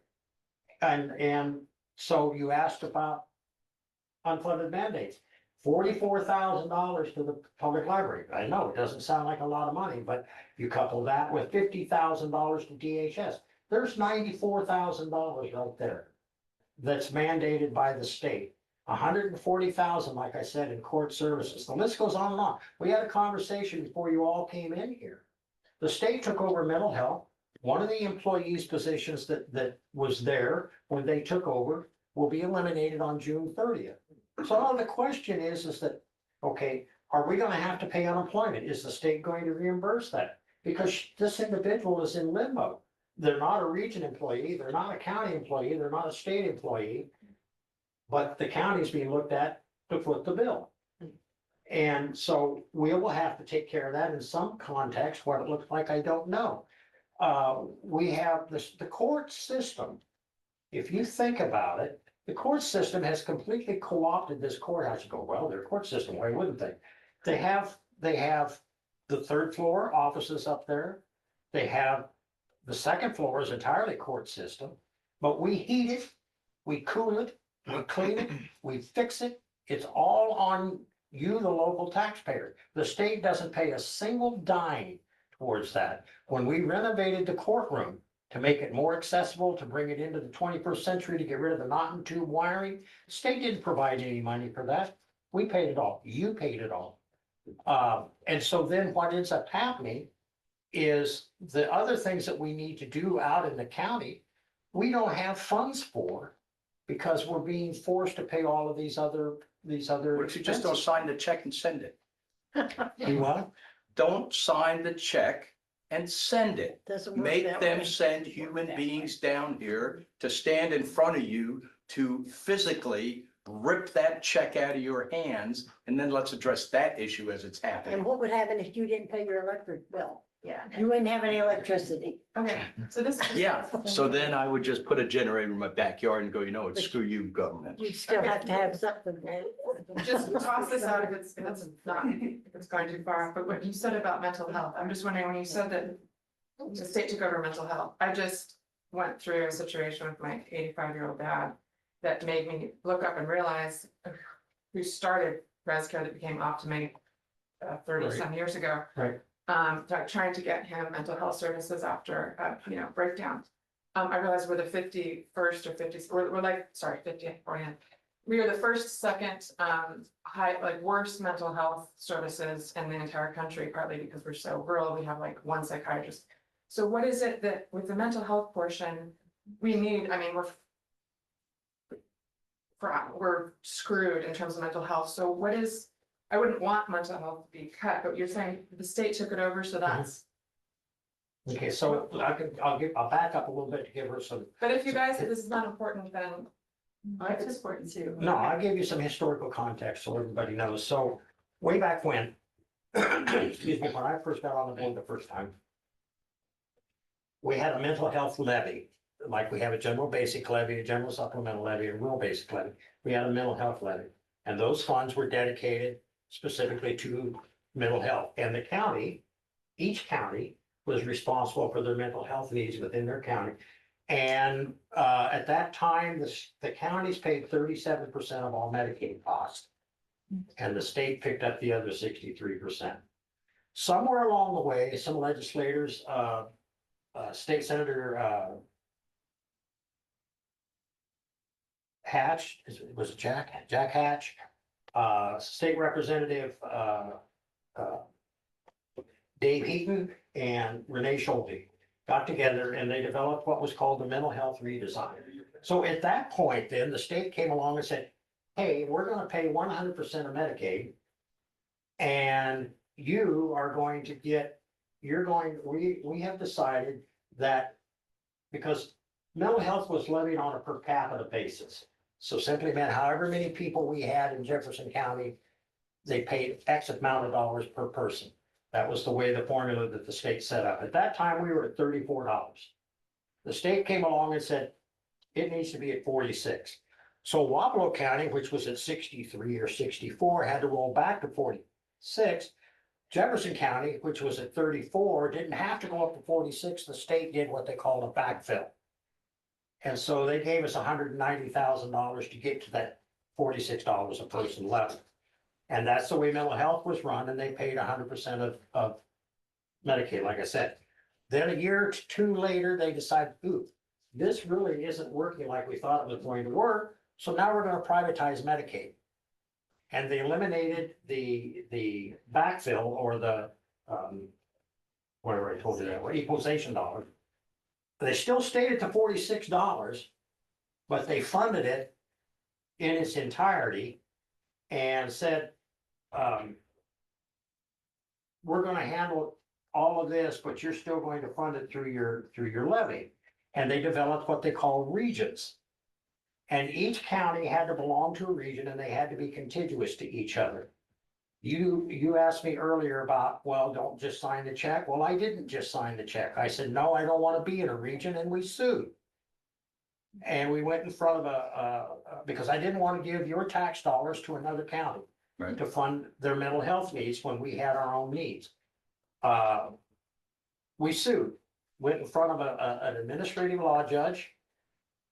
We were ready to hit the ground running, meaning that our central point coordinator, that's what they called him at the time, our mental health director, had everything in place so that we could be our own region. She was ready to go. But the state gave DHS the rulemaking authority, and DHS said this was 2014, I believe. DHS said, oh, too bad, you should have been ready by 2013, except we didn't have any rules in 2013. The administrative law judge ruled against us, while she acknowledged that we were ready to go, and the region was not. But because DHS said you had to be ready by 2013 and you weren't, you can't be a standalone region. Can you guess who the only standalone region in the state was? Polk County. Okay, so long story short, they run the region for a while. We had what's called a governance board. And there was 8 counties in our region, so there were 8 supervisors on that board, and they oversaw mental health and the funding. Then the state comes along and says, we don't like the way that's working. We want everybody to have uniform services. And one of the things that the state did along the way was they mandated what they call core services. So it didn't matter whether we had the money to pay for the core services. We had to implement core services. You mentioned one of you, maybe the young lady on the floor, one of you mentioned no psychiatrists. In other words, we don't have any psychiatrists available to us. Whose mental health hospitals did the state close? They closed Mount Pleasant and they closed Clarinda. They closed the rural Iowa mental health hospital. Polk County, Scott County, they still got their mental health hospitals. So then the state comes along and they say, heck, we're gonna take over everything, eliminate your mental health levy, which the previous board did in its entirety and did not increase levy rates anywhere else to offset that. They eliminated the $750,000 in its entirety. The state came along. Through the privatization, the cost of mental health went up and up and up. The cost of Medicaid went up and up and up. And so now we're back full circle to where it was when they decided to do the mental health redesign, where the state's paying for everything. And whether or not it works, I don't know, but the services that you're trying to access or reference are becoming less and less available in rural Iowa. Yes, sir. Yeah, I want to take off, but I just wanted to say one other thing. I asked you what you expect from us, and I think everybody in here, if they've got the ability to attract any kind of larger commercial business to Fairfield, that's very important that they do that. I would like to see you guys, I don't know if you talk to people from the Fairfield Economic Development Association very often. Revenue's the problem. We need more revenue. Yeah, we need more people to pay revenue. Where are you gonna get it if you're not bringing businesses in? We've seen several businesses lose. We need to change that. Now, we don't have the luxury of having a big crossroads here. Yeah. But there's surely something. Well, I would like to think so, but. I don't know what that is. I know that and I don't know how this is gonna work out. I don't wanna get into a deep discussion over it. I just know that Fairfield Economic Development Authority is along with the city of Fairfield is planning a new subdivision out behind the hospital. The problem with that is that they're gonna use what they call tax increment financing to fund the infrastructure. So it's 15 years before anybody would ever see any local, and I won't say local tax revenue, but the taxing authorities, the entities won't see any money off of that for 15 years. So they're looking at the increase in property taxes from the development to bring revenues into the city? What would making a development out there do for Because raising families can revenues in the afford it. city other than a property It's gonna be tax? affordable housing, I think, or more affordable. So then it's housing. need for more services, need for more this, need for more this. Right. Without I hear what you're saying, a revenue generating business, a money machine. That's what I was saying. I didn't want to get that deep in the weeds, but I agree with you. Okay, all I'm saying is that is the mindset of the Fairfield Economic Development Authority. And I might remind everybody, not that it generated a lot of jobs, but it generated a lot of property tax. Way back when Heartland Co-op first came to town, they did everything in their power to put a stop to that. Everything, including going to Des Moines and convincing the Iowa Department of Economic Authority to withdraw $1 million in sales tax incentives. Now, this entity out here pays well over $350,000 a year in property tax that we would not have if they weren't here. That development was very beneficial, in my estimation, to agriculture. How many jobs did it? I don't know what they're doing now. There were 10 jobs created when they went there, but the economic development, or however you want to, the benefit, let me put it that way, was that the farmers, even if they weren't paying a premium for the grain, which they were, but even if they weren't, the cost of transportation was significantly reduced, because at the time, you either were going to Cargill or you were going to Big River. So then what ends up happening is a kind of a double benefit, if you will. Those entities, now Cargill obviously has changed to some extent the way they do business, but Big River hasn't. But what they started doing was they started paying a better premium for the grain to get, and pay transportation costs to get the grain delivered to Big River, because they needed it to make ethanol. And so the benefit to having them here, Was huge. it was. It is huge. It is, but there was huge resistance to having them build out there. You know, right, wrong, or indifferent, that's exactly the case, which would be, you know, you mentioned. That's a business though. Yeah, Yes. that's a business. Did I understand you correctly? You said you were gonna make a development back of the house? No, we're not. No, I mean, just houses, when they say development, what's, My understanding, yes. I don't understand how that generates income other than property tax for the schools.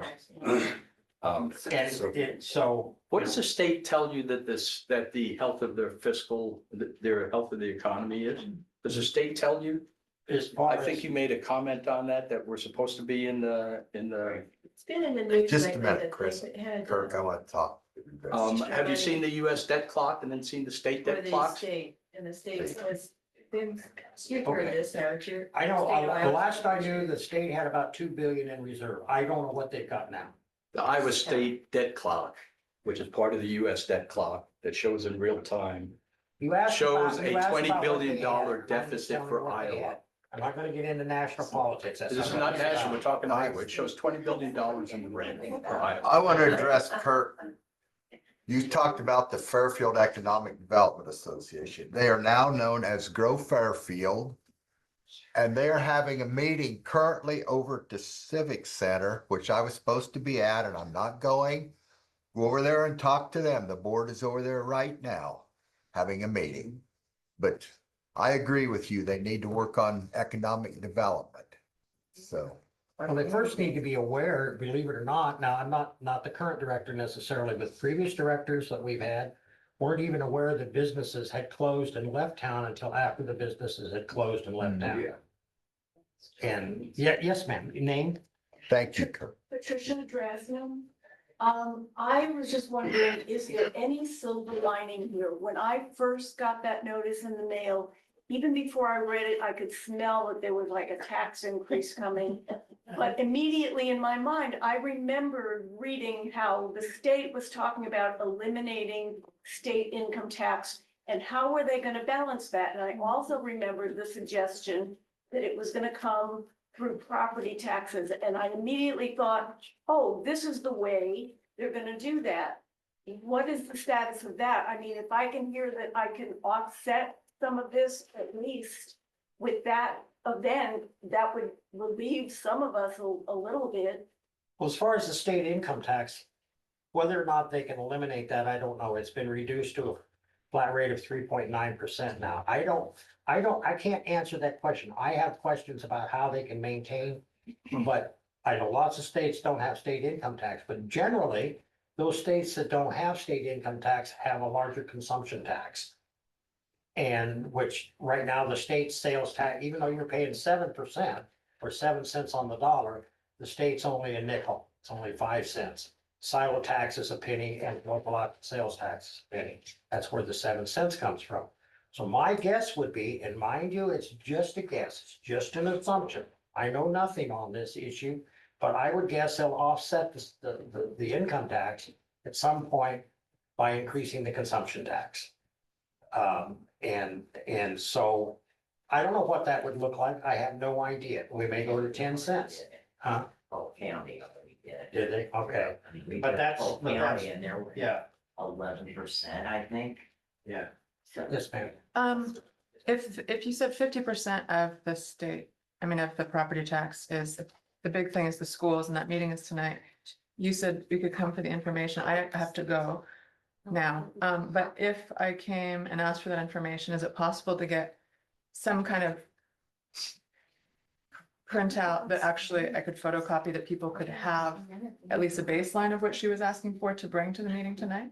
Yes. If I come back after. Yeah, it's public information. Okay, just so everyone isn't doing the same, or not, whoever was thinking about it, I can do that. So to follow up a little bit on what you were saying, as far as the property tax legislation that's come down in the last 2 years, the first year it was really a hodgepodge, if you will, and so last year they tried to tweak it a little bit, and they created some formulas, and it's kind of a convoluted formula, but for example, part of it deals with how much valuation growth you have as opposed, and then that has some impact on what we can do in terms of, if the assessor goes along, and I'm not blaming the assessor, this is just the process. So if the assessor is determined that the value goes up by a certain percentage, that's part of the formula as far as what our growth is. But you also need to understand, and this is very important, the assessor doesn't go out here and willy-nilly go, I like the color of your house, now it's worth $50,000 more money. He doesn't do that. He has a formula that he's required to use through the state of Iowa. And if he or she, as the case may be, depending upon what county we're talking about, decide, I'm just not going to do this, eventually the state's going to come along and do what's called an equalization order. So you say, well, what does that mean exactly? Well, let's just say, for example, that you sold a business and you sold that business for $300,000-$400,000 above and beyond what the market value is.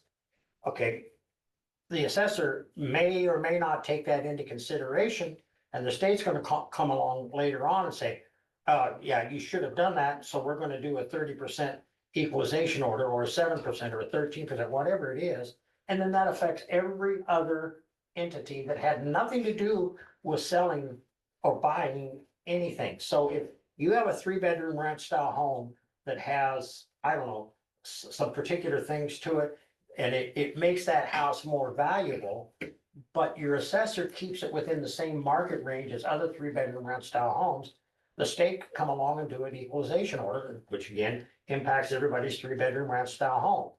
So a few years ago, when I first got back on the board, there was a statewide 30% increase. I'm sure most of you saw it. Ag may have been a little bit different, but it was, residential was 30%, commercial was between 40 and 45%, across the board, across the state. And the assessor came during the conference board meeting and he warned us that this was going to happen. And for example, my son's property over there, it increased by $66,000 in 1 year, the assessed value. So then the state, which ordered the equalization, came along and said, oh, instead of 54%, now you're only going to pay on 46%, which was to help offset the increase in the property taxes that you were paying. All of this is run by the state, that has no modicum of sense attached to it, but it's the way that it's done. And then we are forced to live within the confines of whatever it is that they define as proper revenue source, allowable growth, and all of the rest of it. And so, yes, in answer to your question, and answer to Julie's question, and to yours, and to the gentleman that was here earlier, the issue is at the state level, and common sense needs to come into play. And while we're all paying $6 for eggs, the cost of we were going to do a road project in Lockridge that those people sorely need. It's one of the most unsafe roads in the county, going east out of Lockridge. You know the road I know exactly, it's old Highway 34, keep talking. And the point is that project originally came in $800,000 over the bid, and we scrapped the project because there was no money in the kitty to do that. And so what we're simply going to do now is a seal coat. Some limey chips and oil is what we're going to do. We're doing a little bit of grinding on the road, and it's going to have to suffice. The residents up around Linby wanted 110th paved from Packwood Road to Pekin School. It's a dust bowl there during the school year a lot. It's not safe. But the reality of the situation is that we applied for a grant with the federal government. The grant ultimately was approved, but has never been funded. So it was like $5 million. That project is going to go by the wayside because we can't do that project without the grant funding. So we're going to probably end up doing a seal on 125th, which is south of 110th and up Butternut, between 110th and 125th. It's a connector there. And because while it's might not be the best case scenario, or not the best case scenario, but the desire, the funding is not there to do 110th. So we can do it for less cost because 125th is already paved, so we'll just do a seal over that and seal Butternut, which I don't know, how far is Butternut? What's the distance of Butternut between 125th and 110? Oh, probably Mile. Okay. Those are all good Yeah, it explanations, would be. but we look at things a whole lot more simply. Okay, one, I don't know why you're paying $6 a dozen. I get mine for between 3 and 4, but I don't buy them at Hy-Vee or Walmart. It's just More simply looking at things, it's like, okay, there's them to you that are running stuff, and you keep wanting more from us that have to give it to you. Okay, so unfortunately, you're in the category of, you're them folks that are running stuff, and you point to the state and we don't see that distinction. You're the ones who take it from us, and we're the ones who give it to you. And I think if you're reading the room, people are getting more and more and more tired of giving it to you. Now, my particular thing, I've had my government lie to me so many times that this has a big effect on me. The biggest one was going through the Vietnam War and finding out 58,000 of my brothers and sisters were killed by my government lying right to my face and not wanting to say anything different for 30 years. I take that personally, okay? I don't see where the governments have changed that much since I was a young man and got out of the service in '69.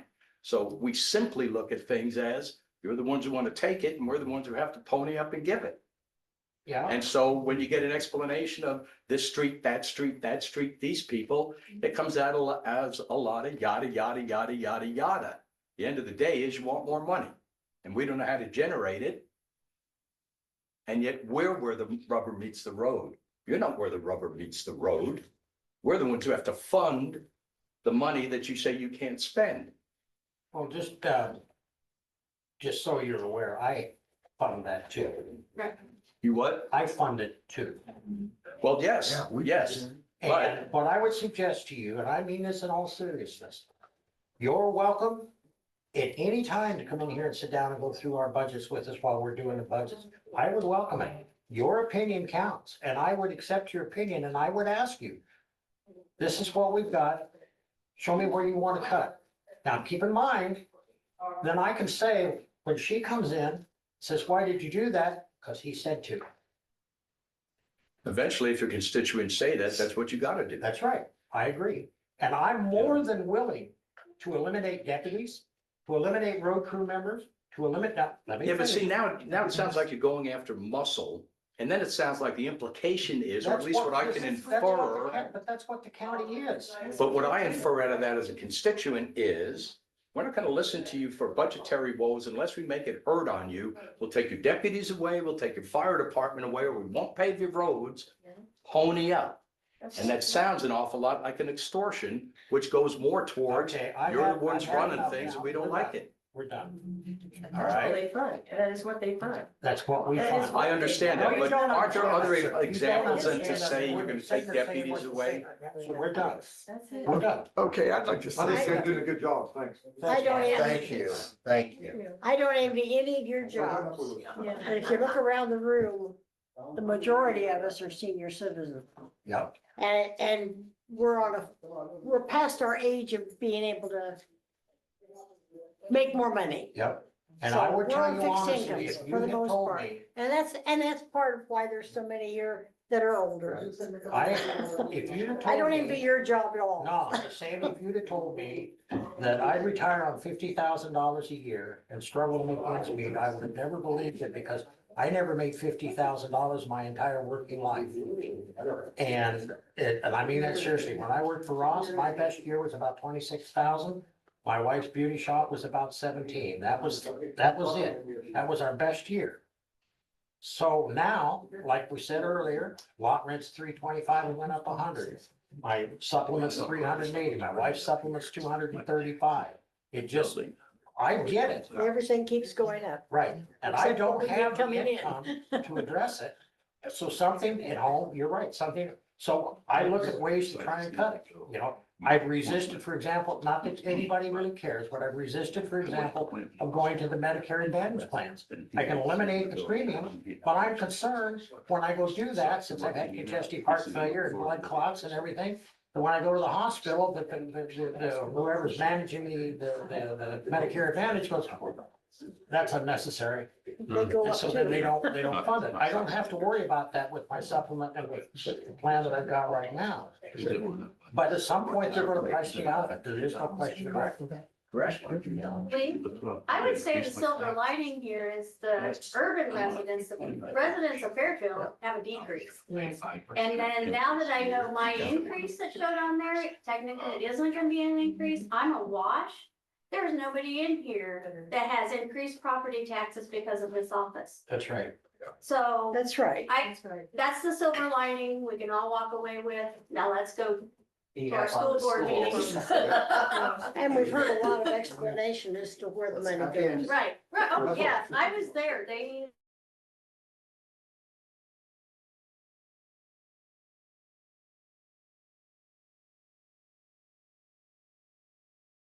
Disagree with you, what you're doing. It's just the darn, Yeah. Yeah. where does the extra come from? And you know, and I'll tell you, I'll use my son real quickly and then I'll end this. My son is an engineer for Hill Phoenix. How much he makes is irrelevant, but well, it's not irrelevant to him, but the point is, he makes a lot of money as an engineer. And he'll be the first to say, you know, I never imagined making that kind of money that I would struggle to make ends meet. His house payment, just for his house, which is $1,100 a month. But by the time he pays his taxes and his insurance, which is an escrow, it's $1,700 a month. Okay, so almost more than half of his, well, what I want to say, his house payment is almost, not quite, almost double because of homeowners insurance and property taxes. And like you, sir, he's a captive audience.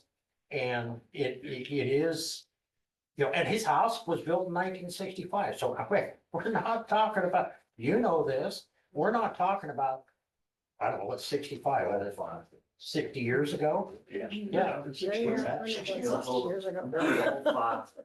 No gold faucets, right, no. Well, thank you for the time. Hey, I appreciate everybody, I really do. And I invite anybody and everybody to come and sit, have the conversations and we may not be able to satisfy your concerns, but I honestly do believe that we are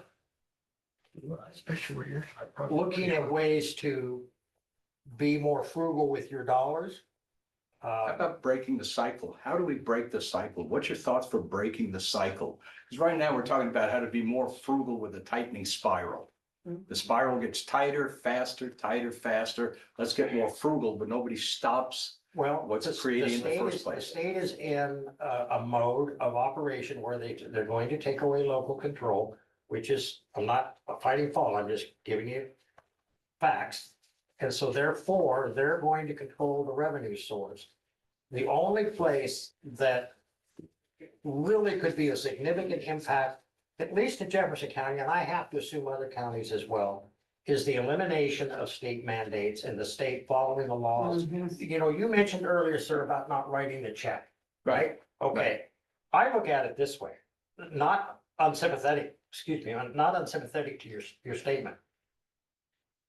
I said, you were at the District 5 meeting, you guys were at the District 5 meeting. Jerry's familiar with what District 5 meetings are, and I said to Senator Dickey, Jess Shipley was there as well, in the meeting that was out at the fairgrounds. I said, all I'm asking you to do is follow the laws that you pass like you expect us to follow the laws you pass. And all I'm asking the state to do is follow 25B.2 of the Iowa Code. If they would do that, in all honesty, and the only state mandate we had was Hypers, the county would save probably in the neighborhood of easily $2 million a year. That's how much unstate funded mandate money that we've got out there and what we're paying. And we continue to house prisoners. Our jail is full or 3/4 full anyway. Most of the time, it's $35 a day that we charge the individual that we don't get. And they showed their care by responding to you how? They don't pay it. They basically told you to go pound sand. Yes, sir. So why are we working with the state? I don't have any choice. Somebody tells you to pound sand and I gotta figure out how I can pound sand the cheapest way possible. What can they do? I'd say figure out how to make them pound sand. How about the state, how the county doesn't do it and doesn't pay the fines and just.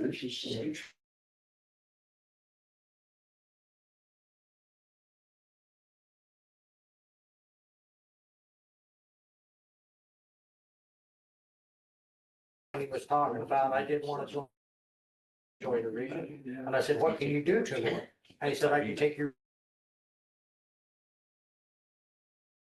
So. Well, that was back when they were changing mental health. Okay, so yeah, we could say that. I've said it, I've argued with the board, this board, the previous board. I don't want to pay DHS. I just wondered whether, what the repercussions would be. We dug in our heels. Thank you all. That's- Taking thank this you. time. That's it. No, I need a job. I had. I'm right there with you, and I'm more than willing to do it. But I don't know what the repercussions, I gotta know what the repercussions were. There's some form of funding that they probably withhold, road funding.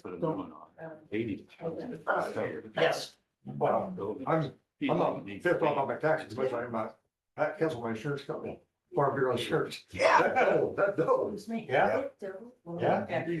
Well, that's like I said, Bob, I don't know whether you were here or not. The current fiscal year we're in, our life. Oh, I'll go through my final thing, which is. The premium increased by $122,000. Look at our budget, we've been going over the budget. Yeah. And now, granted, just so everybody knows, it's only $8,000 this next fiscal year. So I'm jumping up and down for joy. But, and here's the thing, and you all know this, you look at, and you can call your insurance agent, and if they're on the level with you, the fires that we had out in California, you're gonna pay for that. Oh, yeah. Yep. Oh, you know who the biggest winner of World War I was? The insurance companies, because they didn't pay the death premium because the people didn't know how to get the death premium. There were over 1 million young men dead, and they kept collecting the premiums. I have no love for insurance companies, but I did want to say, I'm an equal opportunity person, which means if I need to hold your feet to the fire, I will, but if you deserve praise, I'll give you that too. And so now I'm going to give you a little praise. You're in a tough position. Okay, from our side, it's a ladder that doesn't seem to have an end, which means you're in the initial part. If people are trying to storm through a door, it's the person getting crushed by 100 people back, but it's focused right there at the door where their body's getting crushed, which is unfortunate. You're in a tough position, but I appreciate. I like the analogy that it all flows downhill. And payday's on Friday. And it. Paid it, right? Yeah. So thank you for what you're doing. And like so many people have said, at some point in time, we went to the cupboard and it was bare. What do we do? And unfortunately for us, what happens then is an armed agent from the state comes and takes your land. And so now it's existential. So I just wanted to give a balanced side to not only hold your feet to the fire, but to give you a thumbs up. Feel free to come in every day. One of us is here. Generally, I'm here every day. Yeah, I'm So. I don't mind We getting always involved. gone at lunchtime though. Well, not, not this lunchtime. Is that like the sign in the bar that says free beer tomorrow? Thank you, Yeah. everybody. Good to see you. You did a good job. How you doing? Fortunately, she's known me for a lot of years. So-so. Please. So-so? Yeah. Uh-oh. Here, you gotta do your job. Yeah. Hey, I gotta go. How's your hip? Yeah. I have. We We need- have to come out of the public hearing first. Okay. Susie? South of the old Walmart building. You know where the old Walmart building was? You go down that street, it's down on the street about a block. Hey, if you guys are done talking, we have to end this public hearing. If you're done talking about it, we have to end the public All right, I'll hearing. leave you guys be. Good to see you. Thank you. Sorry. Need a motion to close? Yes. We're done? I move to close this public hearing. I approve. Second, third. All those in favor? Aye. Okay. Call this meeting to order to continue our budget work session. And I will turn the time over to Shannon. So are you okay with putting those mental health expenses in the budget? Not knowing whether we'll actually pay them out or not, and knowing that they'll be reimbursed if we do. It doesn't, just because you put it in the budget doesn't mean you have to Right. expend it. Well, excuse me. I don't know at this particular moment in time. I mean, you've got a state directive that says they're gonna reimburse it. If we decide to do something with the other, we wouldn't be paying unemployment costs anyway. So. And we have the full opioid fund budgeted if you, in case you guys come up with a project for that. Yeah, no, what you wanna do? That's Shannon's call. She's the one that knows the budget. Oh, no, Very this well. is up to you guys. I mean, I would obviously recommend including it in the budget, just in case you have this expense that you incur and you decide you're going to pay it, but it's definitely up to you guys. You make the decisions. So do I hear you say you'd like us to put it in Uh, with the option of it might not happen? yes. Okay. There's your answer. Okay. Did you make that a motion? Oh, it doesn't have We to be a don't- motion. Oh. We're just in the budget work session. Okay. I'm just trying to get a feel for whether you guys want me to include it in your budget or not. Also, just for the board's reference, it appears more and more likely, and it gets too much further down the road, and it's gonna be my position, although we have to act legally. It appears we're not going to pay out the $270 to Liberty Communications. We're, You know, I agree with that. Can I tell you about? sure, So last Friday, I was thinking, okay, I'd kind of like to have internet. I'll research these. Huh. I got a hold of this guy from Liberty Communications. And I said, listen, tell me how much and what I'm gonna get. And he says, well, under NATEL this, under Liberty this. I said, you mean you're still two different companies? yeah. So the flag went up of, wait a minute, Well, and they're supposed to subsidize, but the subsidy thing went away. right? So not their That's- fault, it just did. Yeah. And then the KCTC or whatever it is. ACTC. Okay. They're, come on in. They're not, Did you bring us lunch? No, we No. should have brought ice cream. they're going to lot. Well, I had my ice cream. You know, I was at city council. Right, meeting, right. So we know that. You're talking the Kelowna telephone company. No, and they're not going to, I mean, they're not going to, I mean, yeah, the city said, yes, come on in. So what I'm saying is Liberty Communications isn't going to go into Lockridge. No. And so I just stated to Shannon, I just anticipate that we can put that into at the end of the year, because December 31st is the deadline. And they have not, at this point in time, if they were completed phase 2 of the project, which he indicated that they had, they've never asked us for the 200,000 that at this point. And it's not that he wasn't told, this was told multiple times, Right. and they've never moved forward with it. I don't think he wants to be involved in it. I think he wants to do it the way, whatever way it is he wants to do it, which is fine. We're just gonna keep the $274,000. And absent a request for it, which, I mean, if I'm in business and I know I got $200,000, all I gotta do is invoice for it. I would be Seems pretty doing, easy. huh? Seems pretty easy. Yeah. No, I'm not gonna pick up the phone calling. He did multiple times and he came in here a couple of times. He knows what was required. So I think you're saying that you just want to leave that money sitting then after December or after December 25th, you just put it someplace else. Yeah. Just don't spend it. Don't spend it. Yeah. And Shannon, I like that we idea. have time on Wednesday to help me with that report. Okay. All right. So keep going. Or if you're done, I don't know. Were you gonna talk about the fair board? Well, I think agreed, did we not, to increase it back up to 22,000? We did agree on that, but that doesn't mean much. So So yeah. I'll get that updated. And then. I wasn't gonna tell the folks who were in the room. Sorry. You know,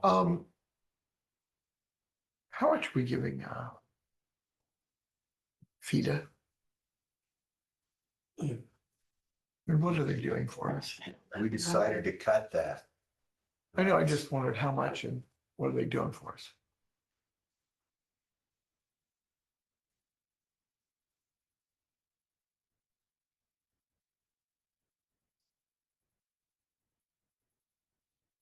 Cut it in half.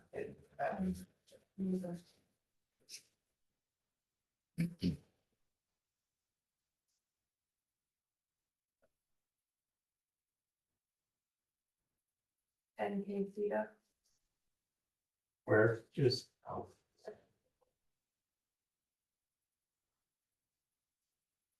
Must have missed it. So is it It's 5,000 combined now? with some other, yeah. it's 10K combined with Theta, some other 5K ones. conventioner. Not conventional, convention and visitors and 1K farm show. So Is that that the- was Is that the miscellaneous? 16,000 altogether. And you guys reduced it to 75? So, let's talk about the convention center for a minute. Lee, were you in the room when, our maintenance guy said he spends 15 hours a week at the convention center? No, I don't think I was. Was it you, Joe? Yeah, how did he put that? Something about 15 hours when he trimmed and everything?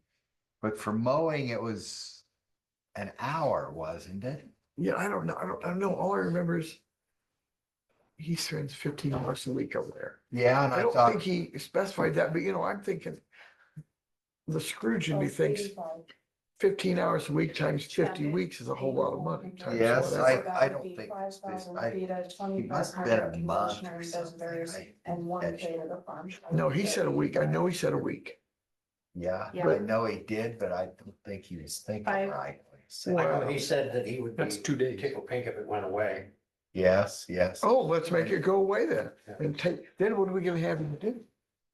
I think he should go down. We should cut his time down as well. Send him out to the ambulance bay to mow that. Yeah, I mean, that's, The funny thing is, he mows Maple Street, so why can't he, why hasn't he been able to mow that? Because he Well, doesn't want to cross to Highway 34, well, he crosses it there. oh, you mean to the ambulance? Yeah. Okay. I don't, I thought South Maple was on the south side of 34. It is, so is the ambulance. Well, They all cross 34 both I know, times. I know. That's That's how it works. So if we what are you, Google Maps now? I make mistakes Oh, I see. too. Okay. Well, then you fit right in with Google Maps. $8,500 altogether, Suzie. So it was 16. was reduced the 24-25 budget to 11. And we've reduced everything to 85, so 5 for FIDA, 2,500 for Convention and Visitors Bureau, and $1,000 for the farm show. That's how we got the 8,500. But I mean, are you talking about cutting some more out of FIDA? What do they do? What do they do? Yeah, what do they do? Bring, I'm not sure I can. they aren't answer that working question. for the, excuse me, the Chamber of Commerce. They're working on Main Street, try to get Main Street back to revitalize our Main Street, much like Mount Pleasant has. Right. But what does FIDA do? Well, if you're asking me if there's any economic development, I haven't seen any. Oh, no, there's not. You know, I've seen companies leave. Oh, yeah. Now, I guess I was wrong as far as the manufacturing company. They evidently just had some, Yeah, they laid off 9 people and called 2 back. yeah. So, They'll call. but at least they're, Oh, we're still in a meeting. I'll call you when you get out, okay? I mean, I remember when Chevron left town. Josh didn't know it till after the fact. Chevron, you mean Performance Pipe? Performance pipe, yeah. Yeah. Division of Chevron, whatever it's Yeah. called. Well. You asked me about the fair. We did that, right? Yeah. Then what did you ask me? I think the only other thing that we were wondering is about pushing the budget here, the final hearing back a week. I'll leave that up to you and them. I'll go whatever you need. I'm on board with what you want to do. Okay, I'm comfortable with whatever you Okay. need to do. We need to keep you happy. so as long as we get everything we need from everyone else, then we'll have on the agenda next week to set the date for the hearing. Christie, I have a question. You sent out a really nice letter to the department heads. You know, asking them if they could give some money back off from the budget. You, at last notice, I think you had heard from 3 of them. Yeah. Nothing. Nothing, you heard from nothing since. Let's send it out again. Say, hey, this is your second notice. At some point, though, the changes have to be done. Yeah, Well, next, that's why we're second- pushing it back a week because we're. Second having trouble notice, or getting we'll all the take 50,000 out of your information budget just because. Mhm. Sorry. Obviously not you. Nothing ventured, nothing gained. Whenever you set the date for the hearing, that's when we need to have the final, all of the numbers. So do we need to have another public hearing on this one, or I mean on this? No, we'll have Okay. to have a final hearing on the whole budget. Okay. Okay. Well, I'm thinking about it, and I know I've already asked you, and I know you've already probably taken care of it, but make sure Elizabeth sends that letter out. Okay, And then, see, that's another area that it's not, I mean, technically it's not cutting services, but we're not going to clean them up anymore. We're trying to do it differently, so that, we tried cleaning them up, we were serious about it, and it didn't get us anywhere. Yeah, I got a phone call from a resident that was Limby over the That's a weekend. big push it back. a And I week. was gonna try to go for a drive with Dwayne today, but it's like the day's running up late. Hey, I hope I didn't throw you under the bus when we talked to those people. I said that the grant wasn't apparently funded. And so we were looking. For 110? Yeah. Yeah. So we were looking at doing an alternative 125th. Did I? Miller or Representative Miller Meeks called me personally last week. I was in the Fairway parking lot. It was like 4 o'clock in the afternoon, but they are going to try to take everything that didn't get into the budget last year, all the ones that made it through committee, they're going to put them in the 2027 budget. And so hopefully in October next year, because this year they covered the budget with the continuing resolution, so no earmarks go through that. But then, so for next year, they're going to try and take all of this past last year's and put them into next year. And then she'll She said she would let me know later in the year if we had to resubmit or if we would just be able to use the one that we submitted last year or if the status just got kicked out. So, I mean, it's still alive. It's on life support, but it's alive. You're talking 1/10. 1/10, yeah. Okay, that's what I thought. Yeah, and we've gotten formal approval for all of our stuff for the Libertyville Road grant. That just finally got finalized this week as well. So I was afraid that got kicked up to the feds and then they kicked it back and said, no, we don't need to do it. So it got back to the state level. So does that mean we're not gonna move ahead with 125th and Butternut? Well, eventually we will, but right now, 1/10 looks like it's alive, so 125th and Butternut was gonna end up being 29 or 30 if that was the case, fit it into the budget, so. Don't put that out in public or somebody will come and screw it up again. Keep our mouth shut. Head down. So did we answer your question? So. Think they're okay with pushing the timeline back a week. All right. I'm gonna try and get my DOT budget and 5-year plan on the agenda for the 7th. Week after next. Oh, okay. 7th of April. Because the DOT budget just mirrors I know. what we've got in the county already, but I have to have it back to DOT by the 15th. So Are we, just out of curiosity, I didn't go and look at a whole lot of it. Are we changing any farm to market roads? I know if you take them No. out, or if you add them out, you gotta take them out. no, the only thing that is on that is, I think the last amendment I sent to the auditor's office was bookkeeping on the Grass Tree Road Bridge project, because it's not a farm to market route. We have to pay for it out of our account and apply to get the reimbursement. So it goes through our budget, but then it gets reimbursed right away out of the bridge funds. This is the first non-system one I've done, so I wasn't quite sure how that worked. We're getting there. And you do want another email sent out? To try to adjust budget by Monday or? Sure. This man did respond to you, right? He did He's respond. gone. Yeah, I mean, let's ask them again. No, don't send it to. Yeah, I already forget did stuff, it. so I'll say, yeah, take some more money. It was what, 100 and, how much was that? 100 and how many thousand? That he offered to give back? 199,000. Well, thank you, Dwayne. Can we buy a wheelbarrow with a scoop shovel for here? Absolutely. I'm surprised that you guys don't each have one. At least a scoop shovel. Susie's got a wheelbarrow. She got a pitchfork too. Got some knee-high rebels. I have my some car. Kawasaki mules and some young men from the high school is what I have. Kawasaki mills. So they go burn when they're. They do. Okay. Would it cut donuts with it here? When Barb drives. And do you say something like, don't do that? We go on death rides. She goes up the ditch with those kids in it, bring up. My daughter went on a 4x or a SUV ride over the weekend for Marcus, no, not Marcus, the Moot Harvest got the problems in Yeah. Mount Pleasant, Salem. Yeah.